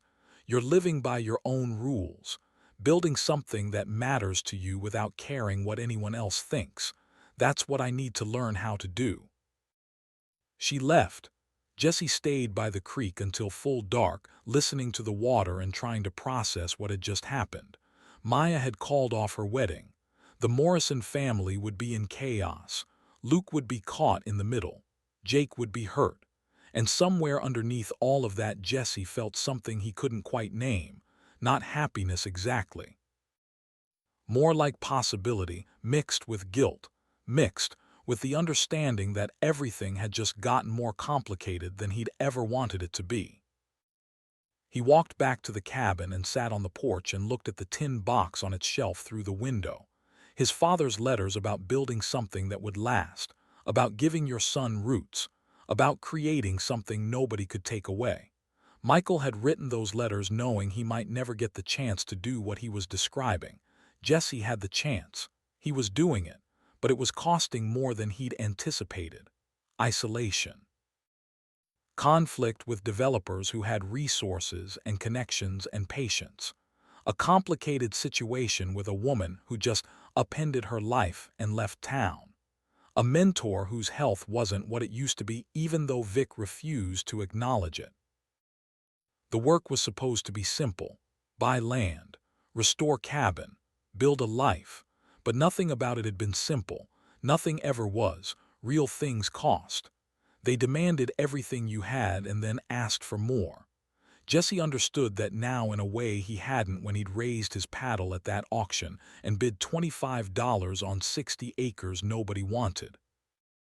He went inside and lit the lantern and opened one of the books Helen had given him and tried to focus on joinery techniques, while outside the night settled over Paradise Valley, and somewhere in Bozeman Gordon Reese was probably planning his next move, and somewhere Maya was packing to leave, and somewhere Vic was sitting in his house with the knowledge. That time was passing faster than any of them wanted, and all of it was real, and none of it was simple, and that was just how building something that mattered actually worked. August came hot and dry, the kind of Montana heat that turns grass brown and makes afternoon work feel like pushing through something solid. Jesse worked mornings and evenings, taking the hottest hours to handle paperwork or rest in what little shade the cabin provided. The legal harassment from Reese had slowed but hadn't stopped. A new complaint would arrive every 2 weeks like clockwork, each one manufactured, each one requiring response, each one costing time and money that Jesse had to scrape together. Jennifer Kwon filed responses to everything. Water quality complaints that testing proved false, alleged easement violations that historical records disproved, environmental impact claims that site visits contradicted. Nothing stuck, but that wasn't the point. The point was to make Jesse spend resources he didn't have, to exhaust him through process, to make keeping the property more expensive than selling it. The Community Defense Fund helped. Ranchers continued contributing. $50 from one family, $100 from another. Money that came with handwritten notes. Hold the line, we're with you. This matters. The fund covered Jennifer's fees and gave Jesse breathing room. But the psychological weight of constant defense was harder to measure, harder to fight. Vic's health became impossible to ignore by mid-August. Jesse noticed it first during a work day when the old man sat down to rest and didn't get back up for 30 minutes. When he did stand, his color was off. grayish. His breathing labored in a way that had nothing to do with exertion and everything to do with a heart that was failing in increments. "You okay?" Jesse asked. "Fine, just tired." "When's the last time you saw a doctor?" "Doctors don't fix old. They just charge you to confirm it." But Jesse knew Vic had been to the clinic. Luke had mentioned it. The news wasn't great. Heart failure progressing. Medications adjusted. Recommendations for reduced activity that Vic had ignored completely. Jesse tried to get him to take it easier, to take days off, to let Jesse work alone. Vic refused every time. "I got time left or I don't," Vic said one morning when Jesse pressed the issue. "Either way, I'm spending it doing something that matters. Teaching you matters. Finishing this cabin matters. I'm not sitting in a chair watching television waiting to die." So they kept working, though Jesse noticed Vic's pace slowing. Noticed him taking more breaks. Noticed the way he'd grip the porch railing when he thought Jesse wasn't looking, steadying himself against something invisible but increasingly present. The town hall meeting happened on a Thursday evening in early September at the Paradise Valley Community Center. The agenda, officially, was a routine county planning meeting to discuss proposed zoning changes. But everyone knew what it was really about. Gordon Reese was going to present his Paradise Valley Resort and Residences project to the community. Make his case for why 800 acres of working ranch land should become luxury homes and a golf course. Try to split local support before the formal approval process began. Jesse arrived early with Luke. The parking lot was already half full, trucks mostly, working vehicles, a few sedans, and in the corner, separate from everything else, Reese's black Lexus and 3 other expensive SUVs that probably belonged to his investors or lawyers. The community center was a simple building, cinder block and metal roof, with a main hall that held about 200 people if you packed them in. By 7 p.m., there were easily 250 people crammed inside, standing room only along the walls. Ranchers Jesse recognized, town council members, county officials, business people from Livingston who saw Reese's development as economic opportunity, environmental advocates who saw it as destruction of open space, families who'd been in the valley for generations, newcomers who'd moved here for the exact aesthetic that Reese wanted to monetize. Reese presented first. He was good, professional. He had slides showing architectural renderings of tasteful homes that somehow managed to look both luxurious and understated. He talked about job creation, tax revenue, economic development in a county that needed it. He mentioned working with environmental consultants to minimize impact, preserving view corridors, creating public access trails. He made it sound reasonable, inevitable, like progress rather than destruction. When he finished, there was polite applause from maybe a third of the room. The business owners, the newcomers, the people who saw money and opportunity and didn't much care about what got paved over to create it. Then the public comment period began. The room divided quickly. People stood and spoke in 2-minute increments. Business owners supporting the development, ranchers opposing it, back and forth like a tennis match, except there was no referee and no rules beyond basic civility that started to fray as the evening went on. One voice stood out above the others. Helen Ortiz from the library. She was in her early 60s, gray-haired and soft-spoken, the kind of person who usually stayed quiet at public meetings. But when she stood and walked to the microphone, the room went silent in the particular way that happens when someone unexpected is about to speak. "I've lived in this valley 40 years, Helen said. Her voice was steady, clear. "I moved here from California in 1983 because I wanted to live somewhere real, somewhere that wasn't being constantly torn down and rebuilt for profit, somewhere that valued what it had rather than what it could sell." She paused. This valley was homesteaded by people who built with their hands, who worked the land, who understood that some things are worth more than their market value. Jesse Turner represents what this valley is supposed to be, not what we're trying to become. He's 19 years old and he's restoring a frontier cabin using traditional methods because it matters to him, because he understands what preservation means, because his father dreamed about building something on that exact piece of land and Jesse is honoring that dream. Helen turned to look directly at Gordon Reese. Mr. Reese is asking us to approve a development that will fundamentally change what this valley is. He's offering jobs and tax revenue, but what he's really offering is the chance to sell our identity for money. Some things shouldn't be for sale. Some places should stay the way they are, not because it's profitable, but because it's right. I'm asking everyone in this room to remember why you live here. If it's for the same reasons I do, then you know what you need to do. She sat down. The ranchers and the longtime residents erupted in applause. The business owners and newcomers stayed quiet. The county commissioners at the front table looked uncomfortable. The meeting went on for another hour, but nothing said after Helen's comments mattered as much. The lines were drawn.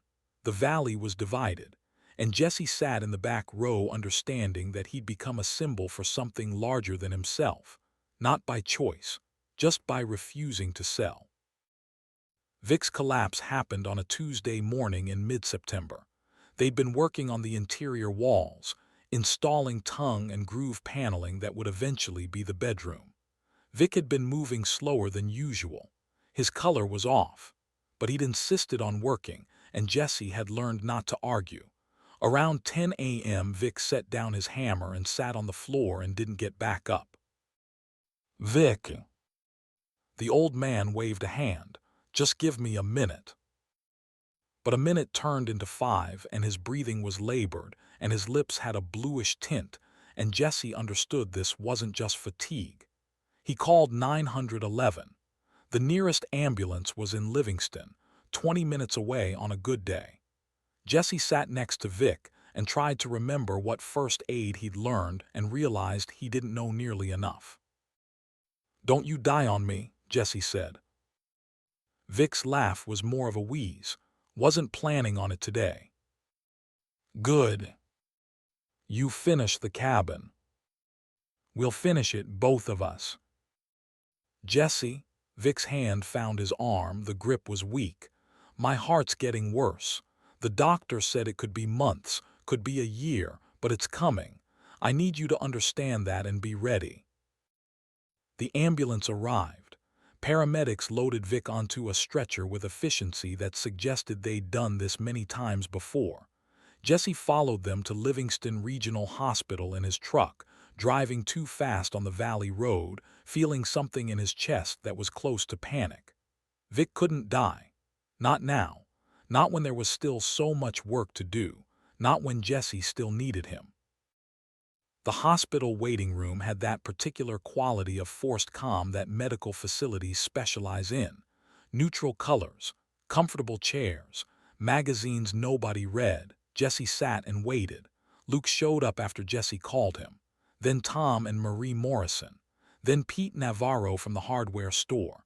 Then other people Jesse barely knew but who knew Vic. Ranchers who'd worked with him decades ago. People he'd helped over the years. The waiting room filled with quiet conversation and coffee from a machine that probably hadn't been cleaned since the hospital opened. A doctor came out after 3 hours, young, tired-looking, professional but not unkind. "Mr. Patterson's stable. He's had congestive heart failure for several years. Today was an acute episode, but we've stabilized him. He's awake and asking for Jesse Turner." They let Jesse in 2 at a time. He went with Luke. Vic was in a bed with monitors beeping and IV lines running and an oxygen cannula under his nose. He looked smaller than Jesse had ever seen him. Old in a way he'd managed to avoid through sheer force of will until now. But his eyes were still sharp when Jesse came in. "You look terrible," Vic said. "You look worse." "Fair." Luke stepped back to give them space. Jesse sat in the chair next to the bed and didn't know what to say. All the words he could think of felt inadequate or wrong or too much. "Cabin done yet?" Vic asked. "Not yet. I need you to teach me how to finish the trim work." "You know how to do trim work. I taught you 6 months ago." "Then I forgot." Vic smiled slightly. "Liar." His hand moved toward the water cup on the bedside table. Jesse handed it to him. Vic took a small sip through the straw and set it back down. "I need you to listen to something." "Okay." "My heart's failing. Doctor was honest about it today. Could be weeks, could be months. No guarantees, but I don't want to spend whatever time I have left in a hospital or sitting around being useless. I'm going to sign myself out tomorrow, go home, keep working as long as I can. When I can't anymore, I'll stop. But I'm stopping on my terms. You understand?" "Vic." "Your father was my friend, best friend I had for a long time. When he died, I should have been there for you and your mother. I wasn't. I've spent 25 years regretting that. Teaching you this last year and a half, watching you build what Mike dreamed about, that's the closest I'll get to making that right. You're letting me finish something I should have started a long time ago. Let me finish it my way." Jesse's throat was tight. "Okay." "Okay." Vic closed his eyes. "Now get out of here. I need to sleep and you need to go work on that cabin. Time's always shorter than you think it is. Don't waste it sitting in a hospital." Vic died 3 weeks later. Not in a hospital, not sitting in a chair. He died standing in the clearing at the cabin looking at the work they'd done together. It was a Thursday afternoon in early October. They'd been working on the small bathroom addition Jesse had framed out. Vic had been moving carefully, taking breaks every 20 minutes but insisting on being useful. Around 3 p.m. he set down his tools and walked to the center of the clearing. He stood there looking at the cabin, at the mountains beyond it, at the sky turning that particular shade of blue that only happens in fall when the air gets cold and the light changes quality. Jesse was inside working on a window frame when he heard the sound. Not a crash, more like something heavy settling onto soft ground. He came outside and found Vic on his back in the grass, eyes open, looking at the sky, not breathing. Jesse knelt next to him and felt for a pulse, already knowing he wouldn't find one. Vic's face was calm, peaceful even, like he'd decided this was the moment and the place and that was enough. Jesse sat there in the grass next to the man who taught him everything that mattered, and he didn't cry. Not yet. He just sat and looked at the cabin they'd built together and understood that some part of Vic would always be in it. In every joint he'd demonstrated. In every technique he'd passed down. In the knowledge that would continue through Jesse to whoever Jesse eventually taught. The funeral was on a Monday morning at the Methodist Church in Livingston. The church held 300 people, and there were closer to 400 who showed up. They overflowed into the fellowship hall and stood in the parking lot listening through speakers someone had rigged up. Vic had been a quiet man, but he'd lived in the valley 70 years and helped a lot of people and touched a lot of lives, and all of those people came to say goodbye. Jesse sat in the front row with Tom and Marie Morrison on one side and Luke on the other. He listened to people talk about Vic, stories he'd never heard. A rancher Vic had helped through a hard winter in the 70s. A young couple he'd taught to build their first house in the 80s. Kids he'd mentored over the years who'd gone on to become builders and ranchers and teachers themselves. Each story painted a piece of a larger picture, a man who'd given quietly, who'd helped without expecting recognition, who'd believed that the best way to live was to leave things better than you found them. They asked Jesse to speak. He hadn't prepared anything, didn't know what to say that would matter, but he stood at the podium and looked at all those people and found words somehow. "Vic taught me how to build," Jesse said. "Not just cabins. He taught me how to build a life. He taught me that good work takes time and shortcuts cost more than they save. He taught me that knowledge only matters if you pass it on. He taught me that some things are worth doing even when nobody's watching and nobody will thank you. He did that by showing me. by being patient when I failed, by holding me to a standard and not lowering it because I was young or inexperienced. He gave me something I didn't know I needed. He gave me a purpose. Jesse paused. My father died when I was 6. I barely knew him, but Vic knew him. And through teaching me, Vic helped me understand the man my father was and the man my father wanted me to become. That's a gift I'll spend the rest of my life trying to deserve. He sat down. The service continued, but Jesse didn't hear most of it. He was thinking about the cabin, about the work still undone, about finishing it alone now, about carrying forward what Vic had started not just with Jesse but with everyone he'd ever taught. The will reading happened 3 days later at a law office in Bozeman. Jesse hadn't known Vic had a will, hadn't thought about it. Vic's only living relative was a nephew in Idaho who Jesse had never met and who hadn't come to the funeral. The nephew got the house and the 10 acres it sat on and Vic's truck and the modest savings account.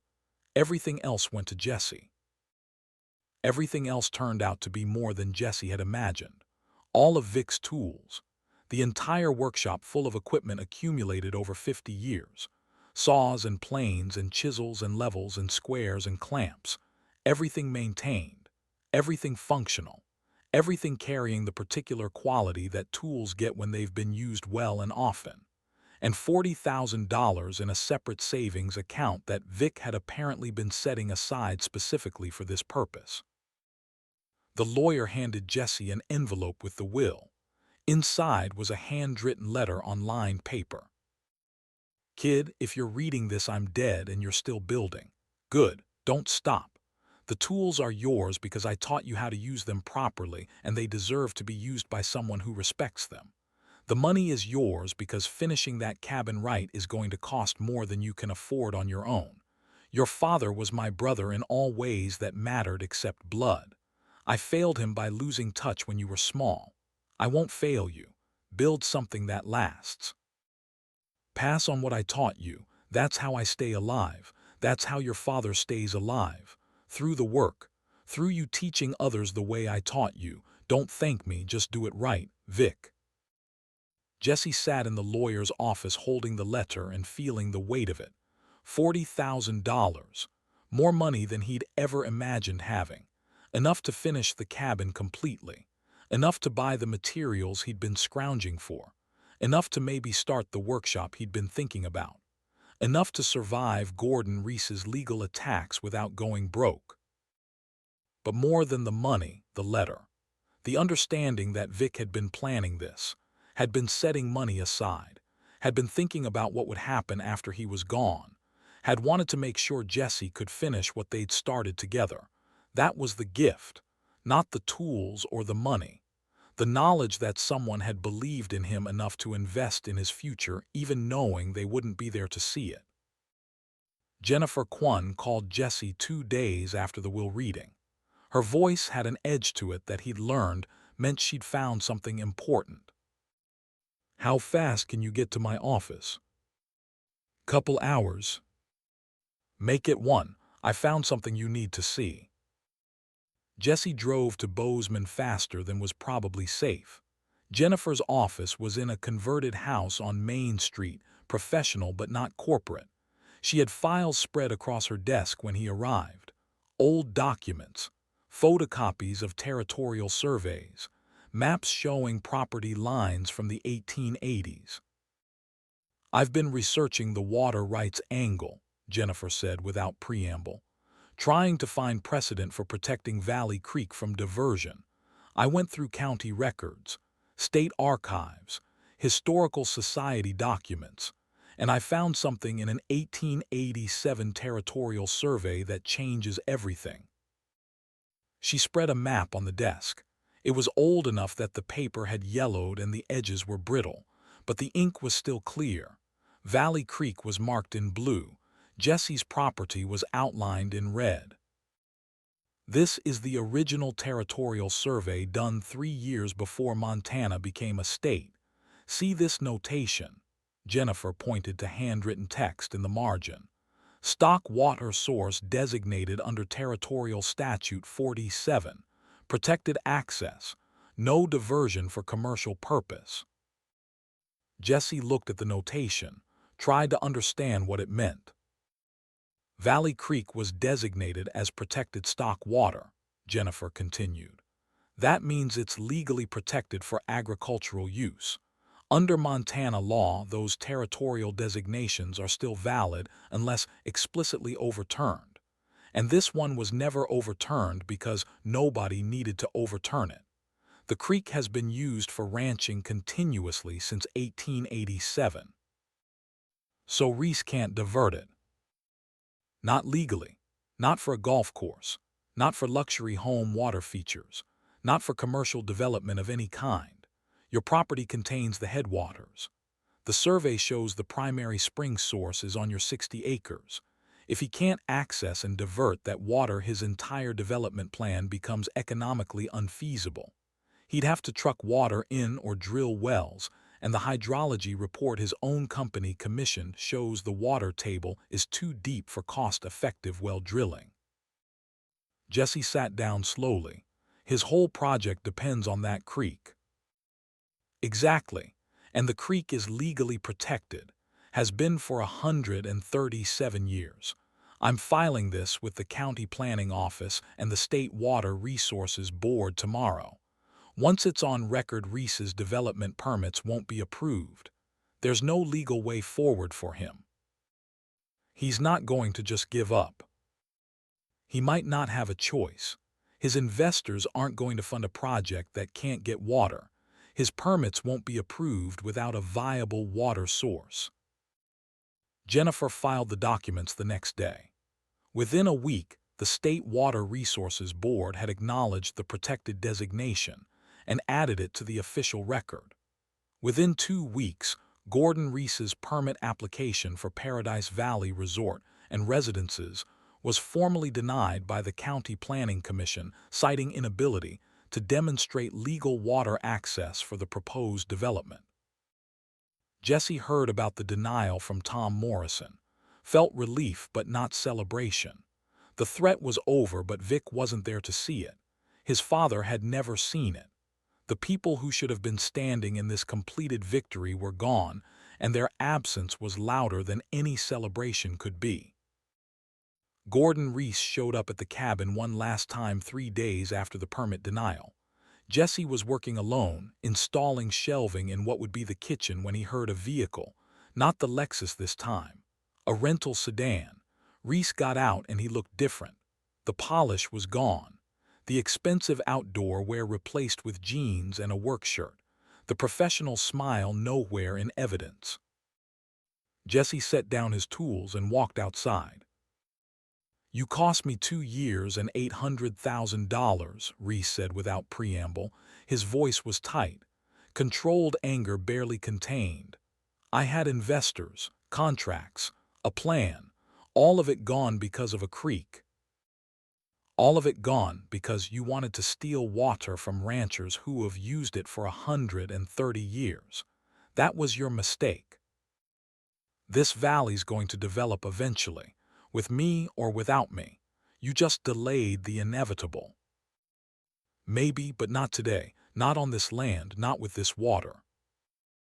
Reese looked at the cabin, at what Jesse had built, at the clearing and the mountains and the creek that had defeated him. "You really think this matters? One restored cabin against progress, against the future?"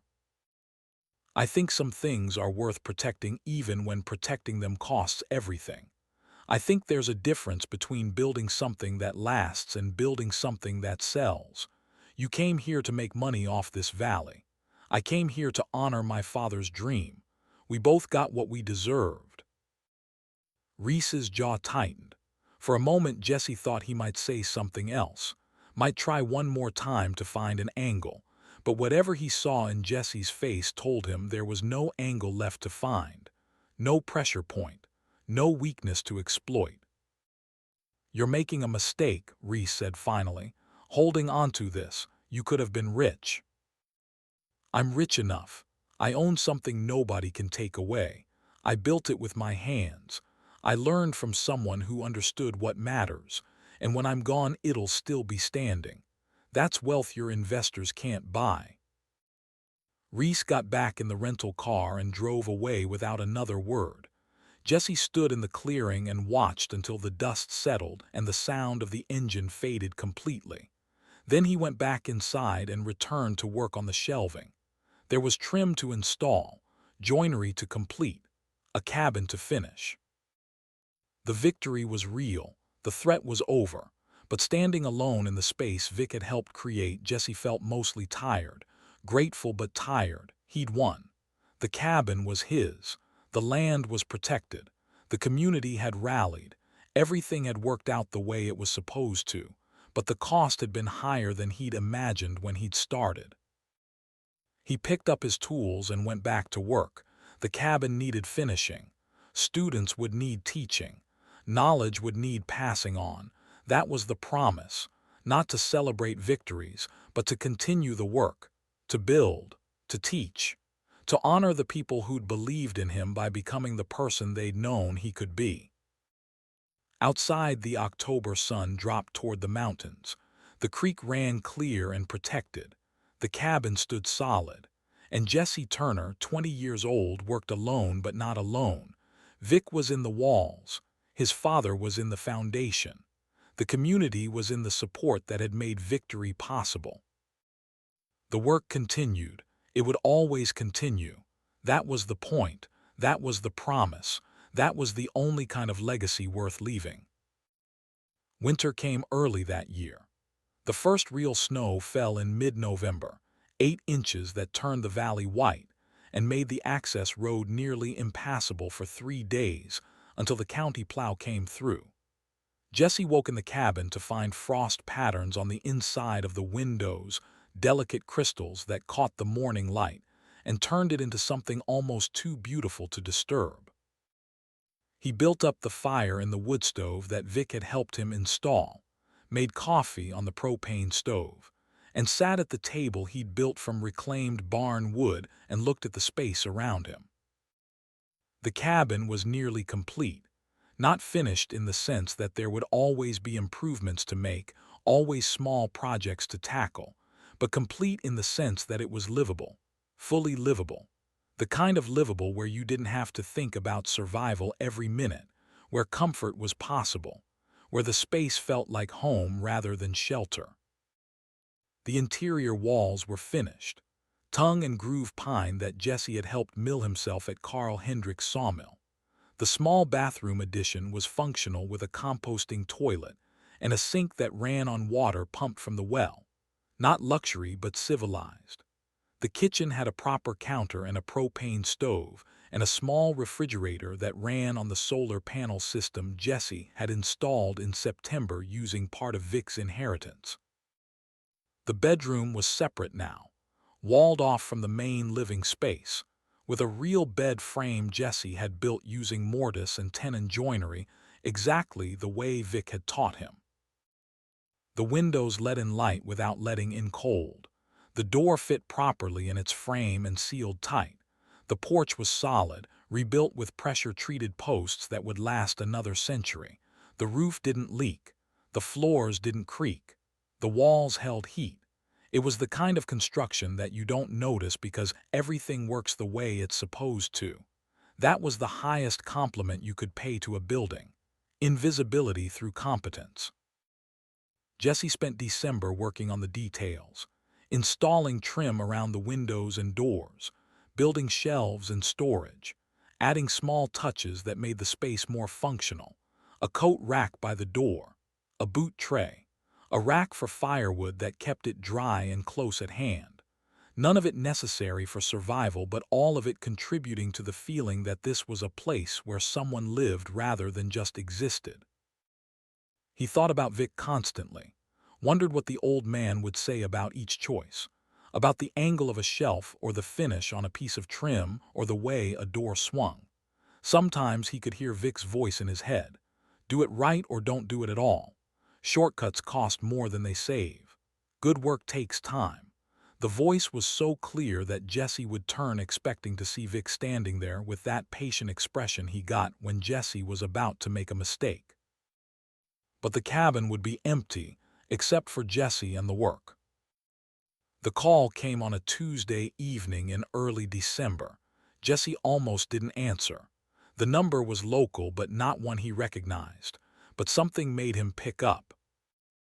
Jesse. The voice was familiar, but he couldn't place it immediately.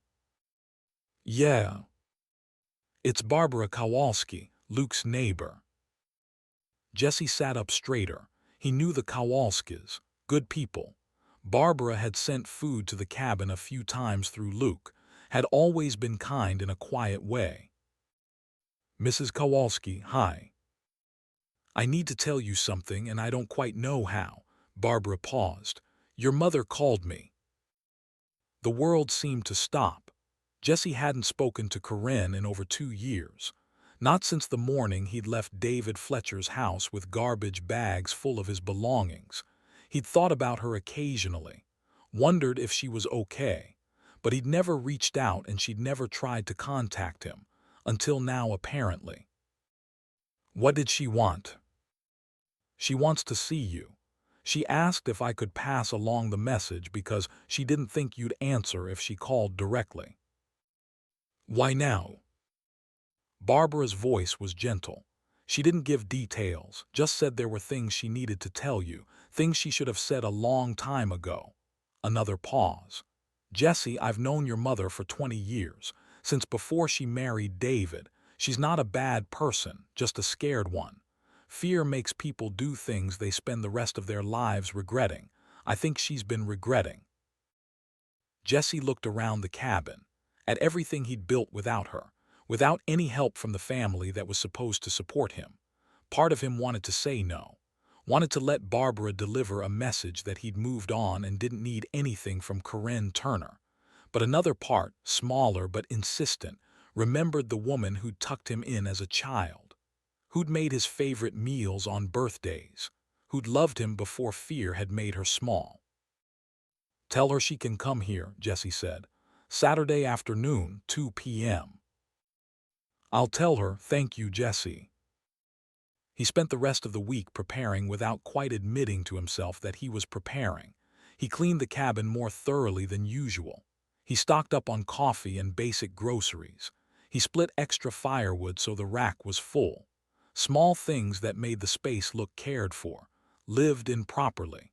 He told himself it didn't matter what Corinne thought of the cabin, but some part of him wanted her to see what he'd built, wanted her to understand what she'd missed. Saturday came cold and clear. Jesse was working on a storage chest in the workshop space he'd started building adjacent to the cabin when he heard the car. Not a vehicle he recognized. A 10-year-old Honda Civic that had seen better days. Corinne got out slowly, like someone who wasn't sure of their welcome. She was wearing jeans and a thick coat and boots that were practical rather than fashionable. Her hair was shorter than Jesse remembered. Grayer. She looked older in a way that went beyond just the passage of time. She looked like someone who'd carried weight and was still learning how to set it down. Jesse set down his tools and walked out to meet her. They stood in the clearing looking at each other. 2 years might as well have been 20. Everything was different and nothing was different. She was still his mother. He was still her son. But between them was a silence that had accumulated like snow, thick enough to be visible, heavy enough to matter. Thank you for letting me come, Corinne said finally. You want coffee? That would be nice. They went inside. Corinne stopped in the doorway and just looked, taking in the space Jesse had created, the walls he'd built, the furniture he'd made, the home he'd constructed from ruin and knowledge and sheer stubbornness. Her hand went to her mouth, not dramatically, just a small gesture that said more than words could. You built all of this. Most of it had help from some people. It's beautiful, Jesse. It's really beautiful. He made coffee while she sat at the table. They didn't speak during the process.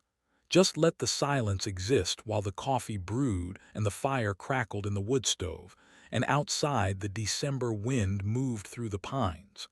When the coffee was ready, Jesse poured 2 mugs and sat down across from her. Corinne wrapped her hands around the mug like she was cold, though the cabin was warm. I don't know how to start this. Start anywhere. I've been watching. Helen Ortiz sends me newspaper articles about the restoration, about the developer trying to take your land, about the town hall meeting, about Vic Patterson passing away. I've read everything. She looked up at him. I know I gave up the right to be proud of you, but I am anyway. I'm so proud I can barely stand it. Jesse didn't respond, didn't know how to respond to that. Corinne set down her mug. I left David 4 months ago, filed for divorce. It was finalized last week. I'm living in an apartment in Bozeman, working full-time as a bookkeeper for a small accounting firm, starting over at 44 years old because I finally understood that being alone was better than being with someone who made me feel alone. Why now? Because it took me this long to find the courage. Because I've been in therapy for 8 months trying to understand why I chose David's comfort over your future. Why I sat there and said nothing when he wanted to send you away. Why I let you walk out that door without fighting for you. Her voice cracked slightly. The therapist says I was terrified of being abandoned again. After your father died, I was so scared of being alone that I accepted anything that looked like security. Even when it cost me everything that actually mattered. I needed you. I know. I was 18 years old and I needed my mother to stand up for me and you didn't. You just sat there. I know. Corinne's face was wet now, but she wasn't really crying, just leaking tears like something that had been dammed up too long was finally releasing. I have replayed that morning 10,000 times. I've imagined every different version where I found the courage to say no, to tell David he was wrong, to choose you. But I didn't. I was weak and I was scared and I failed you in the worst possible way. Jesse looked at his mother and felt a complicated tangle of emotions he didn't have names for. Anger still, yes, but also something that might have been pity, or understanding, or the beginning of forgiveness, though forgiveness felt too large a word for what this was. This was just acknowledgement. She'd done what she'd done. He'd survived it. Both of those things could be true at once. I don't know if I can forgive you, he said honestly. Not yet. Maybe not ever. That morning changed everything. It made me who I am, but it also took something I'll never get back. I'm not asking for forgiveness, not really. I just needed you to know I see what I did, I see the cost, and I'm sorry every day. They sat in silence for a long time. The fire shifted in the stove. Outside a crow called. The ordinary sounds of an ordinary day into which extraordinary honesty had been spoken. I'd like to be part of your life again, Corinne said quietly. If you'll let me. Not the way it was. We can't go back to that, but some version of forward, where I'm your mother and you're my son and we both understand what that failed to mean before and try to do better. Jesse thought about it, about what Vic had taught him, about building things slowly with proper foundations, about how shortcuts cost more than they save. Rebuilding a relationship with his mother would be slow work, would require patience and honesty and the willingness to fail and try again. But all good work required that. You can visit, he said. Once a month maybe, we can have coffee, talk, see how it goes. Okay, Corinne smiled slightly, sad but genuine. Okay, I'll take that. She stayed for 2 hours. Jesse showed her the property, explained the construction process, told her about Vic and the community that had helped and the developer who'd tried to take it all away. Corinne listened without trying to insert herself into the story, without trying to claim credit or connection she hadn't earned. She just listened the way people listen when they understand they've forfeited the right to anything more. Before she left, she stood by her car and looked at the cabin one more time. Your father would be so proud of this. He talked about building something like this, about giving you roots. I know, I found his letters. He loved you so much, more than anything. I'm starting to understand that. Karen got in her car and drove away. Jesse stood in the clearing and watched until she disappeared down the access road. The visit didn't fix anything, didn't erase 2 years of absence or the betrayal of that morning in David Fletcher's kitchen, but it was a beginning, a foundation, something to build on if both of them chose to do the work. An email arrived 3 days later. Jesse checked his messages at the library in Livingston, where he still went once a week to use the internet and research building techniques. The sender was David Fletcher. The subject line was blank. Jesse almost deleted it without opening, but curiosity won. The message was 3 sentences. I saw the article in Montana Quarterly about your restoration project. You proved me wrong about what you were capable of. Good luck with everything, David. Jesse read it twice, felt nothing. No anger, no satisfaction, no need to respond. David Fletcher had been a placeholder in his life, a man who'd looked through him rather than at him. The email was that same energy, polite but empty, an acknowledgement without substance. Jesse closed the laptop without replying. Some things didn't deserve responses. Some people didn't deserve the space their validation would take up. The workshop completion happened in January. Jesse had been building it since November using Vic's tools and Vic's money and Vic's techniques. A separate structure adjacent to the cabin. Timber frame construction, 20 feet by 30 feet. High ceilings to accommodate tall projects. Windows for natural light. A concrete floor. Workbenches along 2 walls, tool storage, lumber racks. Everything organized the way Vic had taught him to organize. Everything accessible. Everything functional. The Montana Historical Society designation came through in February. Official recognition of the property as a preserved frontier homestead site. Protected status that prevented future development threats. A small plaque that would be mounted by the door reading Cottonwood Homestead, original structure 1887, restored 2023 through 2024. The designation came with modest tax benefits and the knowledge that what Jesse had built would be protected long after he was gone. He started teaching in March. Small classes, 6 students maximum, weekend workshops in traditional timber framing and log construction. The first class filled within 2 days of announcement. People drove from Billings and Bozeman and Great Falls to learn from the 19-year-old who'd restored a frontier cabin by hand. Jesse was nervous that first Saturday morning, worried he wasn't qualified to teach, worried he'd fail to communicate what Vic had made look easy. But when the students arrived, when they stood in the workshop with their notepads and questions and genuine desire to learn, something shifted. Jesse found himself explaining techniques the way Vic had explained them, demonstrating cuts, correcting mistakes gently but firmly, holding students to standards without making them feel inadequate. The teaching wasn't about him. It was about passing on knowledge that would otherwise be lost. About making sure Vic's understanding of craft and Vic's patience and Vic's standards continued through people who'd never met him, but would carry his influence forward anyway. One student stood out, a 16-year-old named Aaron Chen, slight and quiet, who'd come with his father, a contractor from Bozeman. Aaron struggled with the first mortise cut, couldn't get the chisel to bite at the right angle, kept pulling back, afraid of splitting the wood. Jesse watched for a few minutes before stepping in. "You're thinking too much," Jesse said. "Trust the tool, let it do the work." "I don't want to mess it up." "You will mess it up, that's how you learn. Vic taught me that every cut teaches you something, even the bad ones, especially the bad ones." Aaron tried again. The cut went better but still wasn't right. He looked frustrated.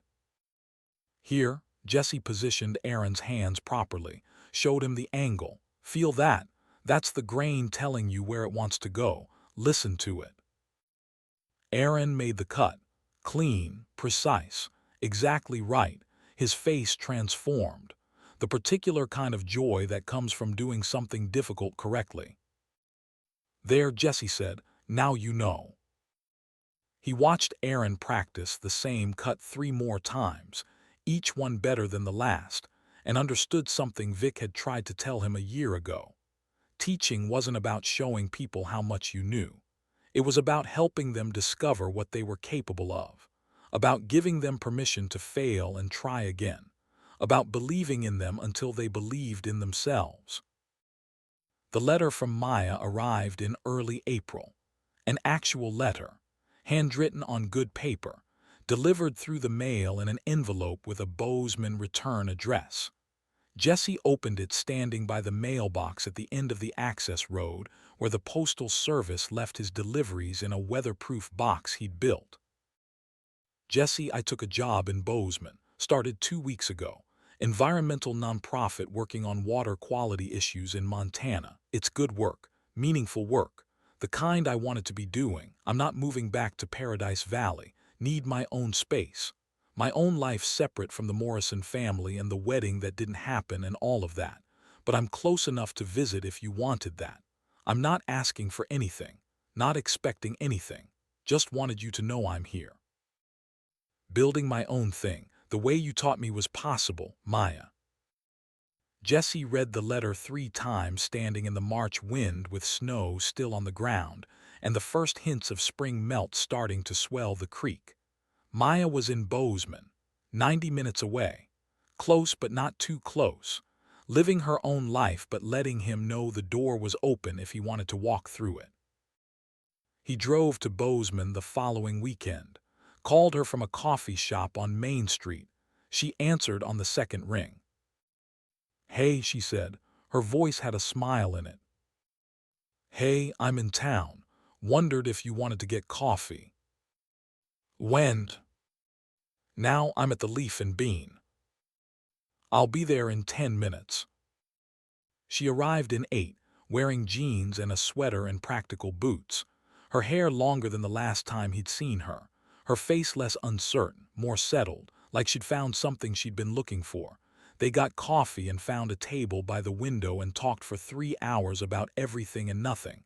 Her work, his workshop, the students he was teaching, the apartment she'd rented, the normal small details that make up a life. There was no grand declaration, no dramatic moment, just 2 people who'd acknowledged something between them a long time ago and were now sitting across from each other with enough time and distance and personal growth that the timing might finally be less wrong than it had been. "Can I see you again?" Jesse asked when the coffee shop was getting ready to close. "Yes. Next weekend." "Okay."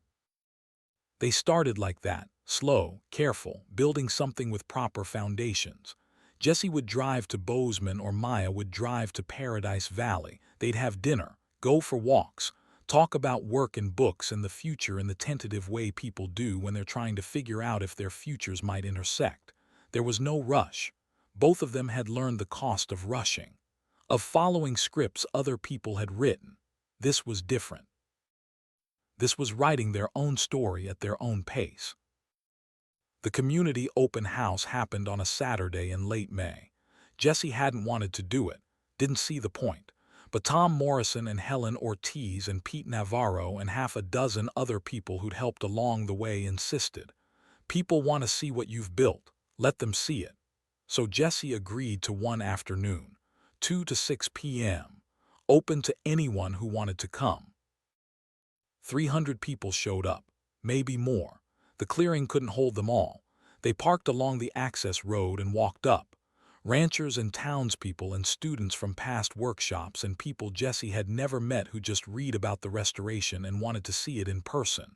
They walked through the cabin, looked at the joinery, admired the timber framing, asked questions about techniques and materials and how long each phase had taken. Tom Morrison gave an informal speech standing on the porch, talked about what the property meant to the valley, about water rights and preservation, and the importance of supporting young people who actually did the work instead of just talking about it. People applauded. Jesse stood to the side feeling uncomfortable with the attention, but understanding it wasn't really about him. It was about what the cabin represented, about choosing to build rather than sell, about protecting something worth protecting. Marie Morrison had organized food, tables of it, casseroles and salads and desserts that the community had contributed.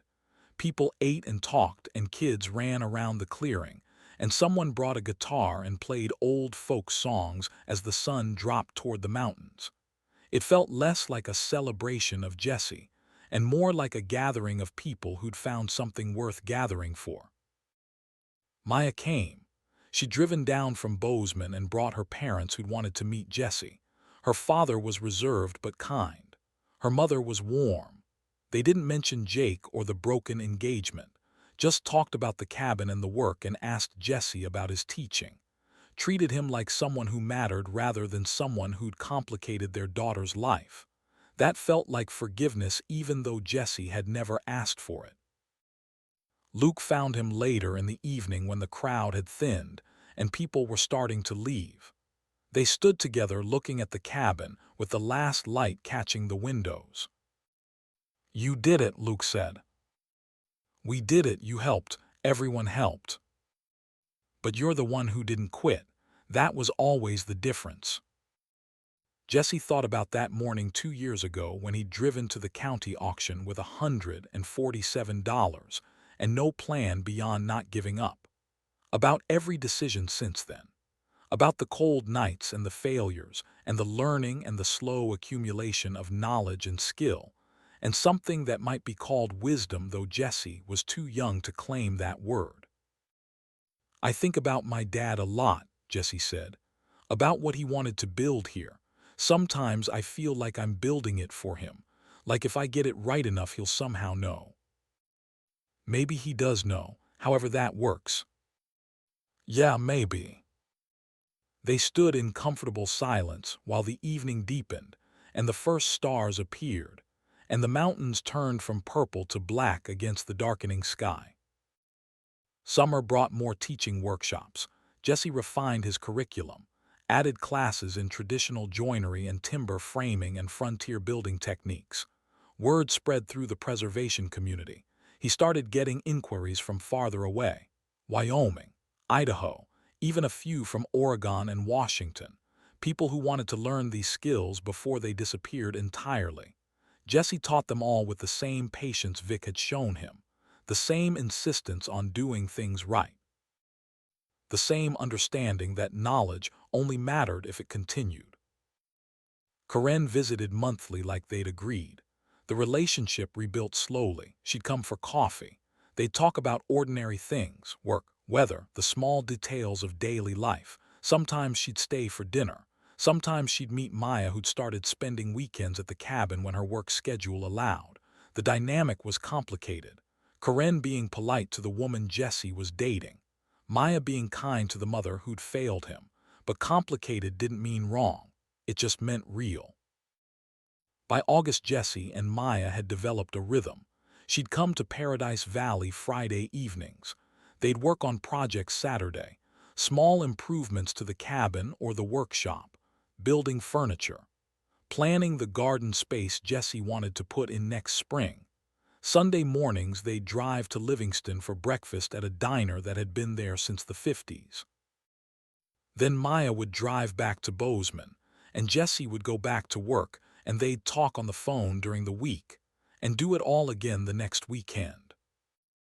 It wasn't dramatic, wasn't the kind of relationship that made good stories, but it was solid, built on honesty and shared work and the understanding that both of them were still becoming who they needed to be. That was enough. That was more than enough. The letter to his father happened on a September evening. Jesse had been thinking about it for months, about what he'd say if he could, about closing a loop that had been open since he'd found the tin box and read those letters to future Jesse. He sat at the table he'd built with lamplight warm around him and Vic's tools on the wall and the cabin solid in ways it hadn't been when he'd started, and he wrote, "Dad, I found your letters, the ones you wrote to me about this land, about Valley Creek, about the offer you made in 1991 that didn't go through. I want you to know I got it, the land, the exact 60 acres you wanted, Bought it at auction for $25. Spent 2 years restoring the cabin. Built it the way you would have wanted, the right way, with proper joinery and good materials and knowledge passed down from people who understood what mattered. A man named Vic Patterson helped me. He was your friend. He said you built fence together. He taught me everything. How to read wood grain, how to cut mortise and tenon joints, how to do work that lasts. He died before we finished, but he left me his tools and his knowledge and the understanding that this matters. That building something real is how you honor the people who believed in you. I'm teaching now, showing other people what Vic showed me, what you would have shown me if you'd lived. The cabin's done. It's standing. It's going to be standing 100 years from now because it was built right. That's what you wanted, to give me roots, to show me what it means to own something nobody can take away.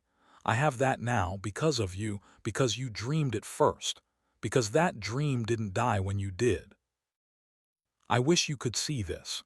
I wish you could stand in this cabin and know that your son built what you couldn't, that the land you wanted is protected and will stay protected, that the creek runs clear, that people are learning skills that were almost lost, that something you started is continuing. I don't remember enough about you, just fragments, but I understand you better now than I did when you were alive. I understand what you were trying to build, what you wanted me to know, and I'm trying to live up to that, trying to be the kind of man who builds things that last, who keeps his word, who teaches others, who protects what matters. Thank you for dreaming this first. Thank you for those letters even though you never got to send them. They found me anyway, just 25 years late. Better late than never. Love, Jesse. He folded the letter carefully and put it back in the tin box with the others. Closed the lid. Set it on the shelf where it would stay. A conversation between a father who died too young and a son who'd survived long enough to understand what had been lost. October brought the first snow again, full circle to winter. 2 years since Vic had died, 2.5 years since Jesse had bought the property. The cabin stood warm against the cold. The workshop was organized and functional. The teaching schedule was full through the following summer.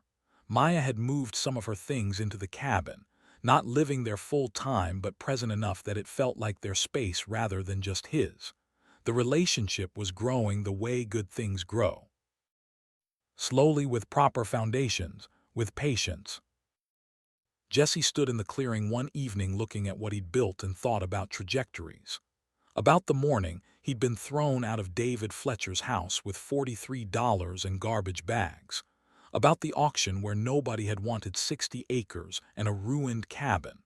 About every decision since then. About Vic and his father and the community that had helped and the developer who'd tried to take it all away and failed. None of it had been easy. None of it had happened the way he'd imagined when he'd started, but it had happened. The cabin existed. The knowledge continued. Students learned. The creek flowed protected. Roots had been established not just in the ground but in the work, in the teaching, in the understanding that some things are worth fighting for even when the fight costs everything you have. His phone buzzed. A text from Maya, coming up Friday. Bringing materials for that bookshelf project. Also bringing my parents for dinner Saturday if that's okay. They want to see the workshop. Jesse typed back, "That's fine, I'll cook." "You're going to cook?" "I'm learning. This I have to see." He smiled and put the phone away and went back inside where the fire was warm and the lamps were lit, and the space felt like home in the deepest sense of that word. Not just shelter, not just survival, but belonging. The kind of belonging his father had wanted to give him. The kind Vic had helped him build. The kind that would continue long after Jesse himself was gone because knowledge passed on never truly dies. He opened Vic's tool chest and selected a plane, ran his hand along the wooden handle worn smooth by decades of use, felt the weight of it, the balance, the particular quality that good tools have when they've been used well and often.